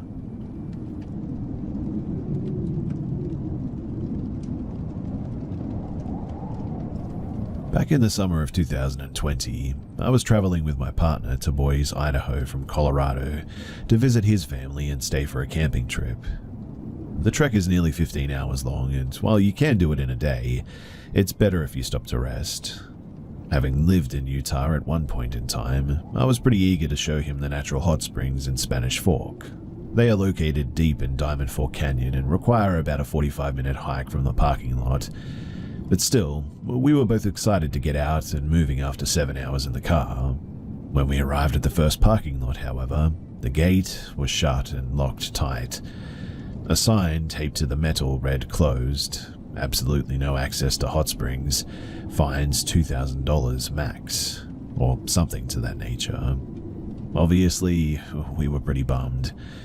COVID had shut down many things, and we figured that this was outside, so there's no way that it was going to be closed. After some research on the government website, we discovered that a body had possibly been found in the springs and was likely the cause for the locked gate.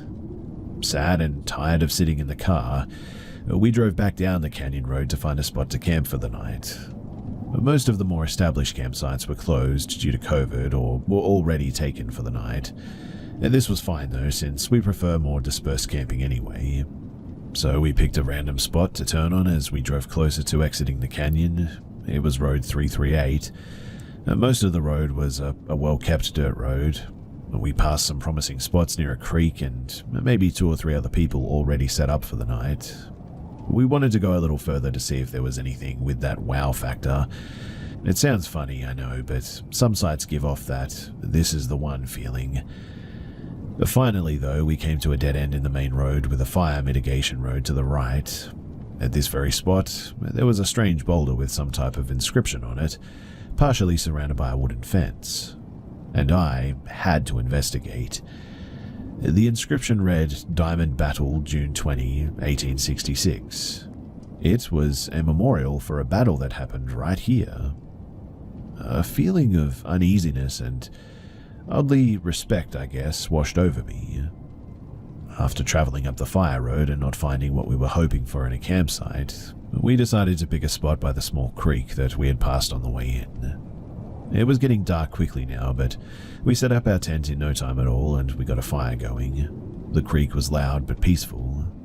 Although, ever since I read that inscription, I couldn't shake this strange feeling. I'm not a paranoid person, but I kept feeling on the edge of my seat, like someone was watching us from the woods just across the water. As the night grew darker, this feeling grew stronger as well. I decided that I didn't want to be in the open anymore and retreated to the tent to get some rest while my partner stayed up to enjoy the fire. I snuggled into our sleeping bag and I exhaled comfortably, listening to the creek that was now much quieter and was a bit further from the tent.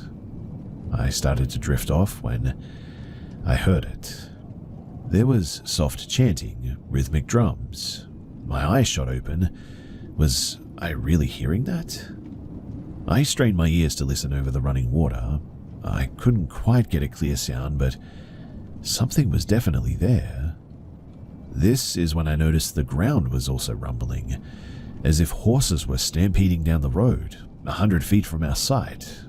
To be honest, I didn't know if I should get out to tell my partner, but I had the strangest feeling that if I said it out loud, that it would make it more true and that an army of spirits would spring from the trees and into our campsite. Before I could make the decision, though, I must have just blacked out because somehow I had the most peaceful sleep that I had ever had. The next morning, a little bit confused, we packed up our tent and left with no trace that we had ever spent the night by Little Diamond Creek. When I finally entered cell service, I did a Google search of that memorial in Diamond Fork, Utah. Turns out, there was a battle there between the Utes and the Mormon militia, and lives were lost on that mountainside. After reading this, I decided to tell my partner what I had heard last night before falling asleep. I told him about the chanting and the drumming and even the stomping of the horses, and he looked at me, shock in his eyes, in disbelief, and said that he had apparently heard the exact same thing. And now that I think about it, I guess I was only in the tent maybe 10 minutes before he seemed to get spooked, standing alone by the fire, hearing this distant chanting and drums. And apparently, he came into the tent and experienced that same sort of peaceful blackout that I had. When I think back about it though, I feel as though we were being watched over by some Native Americans or something that lost their lives there. A strong but calm and protective presence, I guess.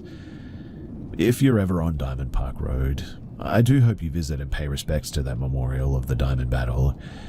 And who knows, maybe you'll experience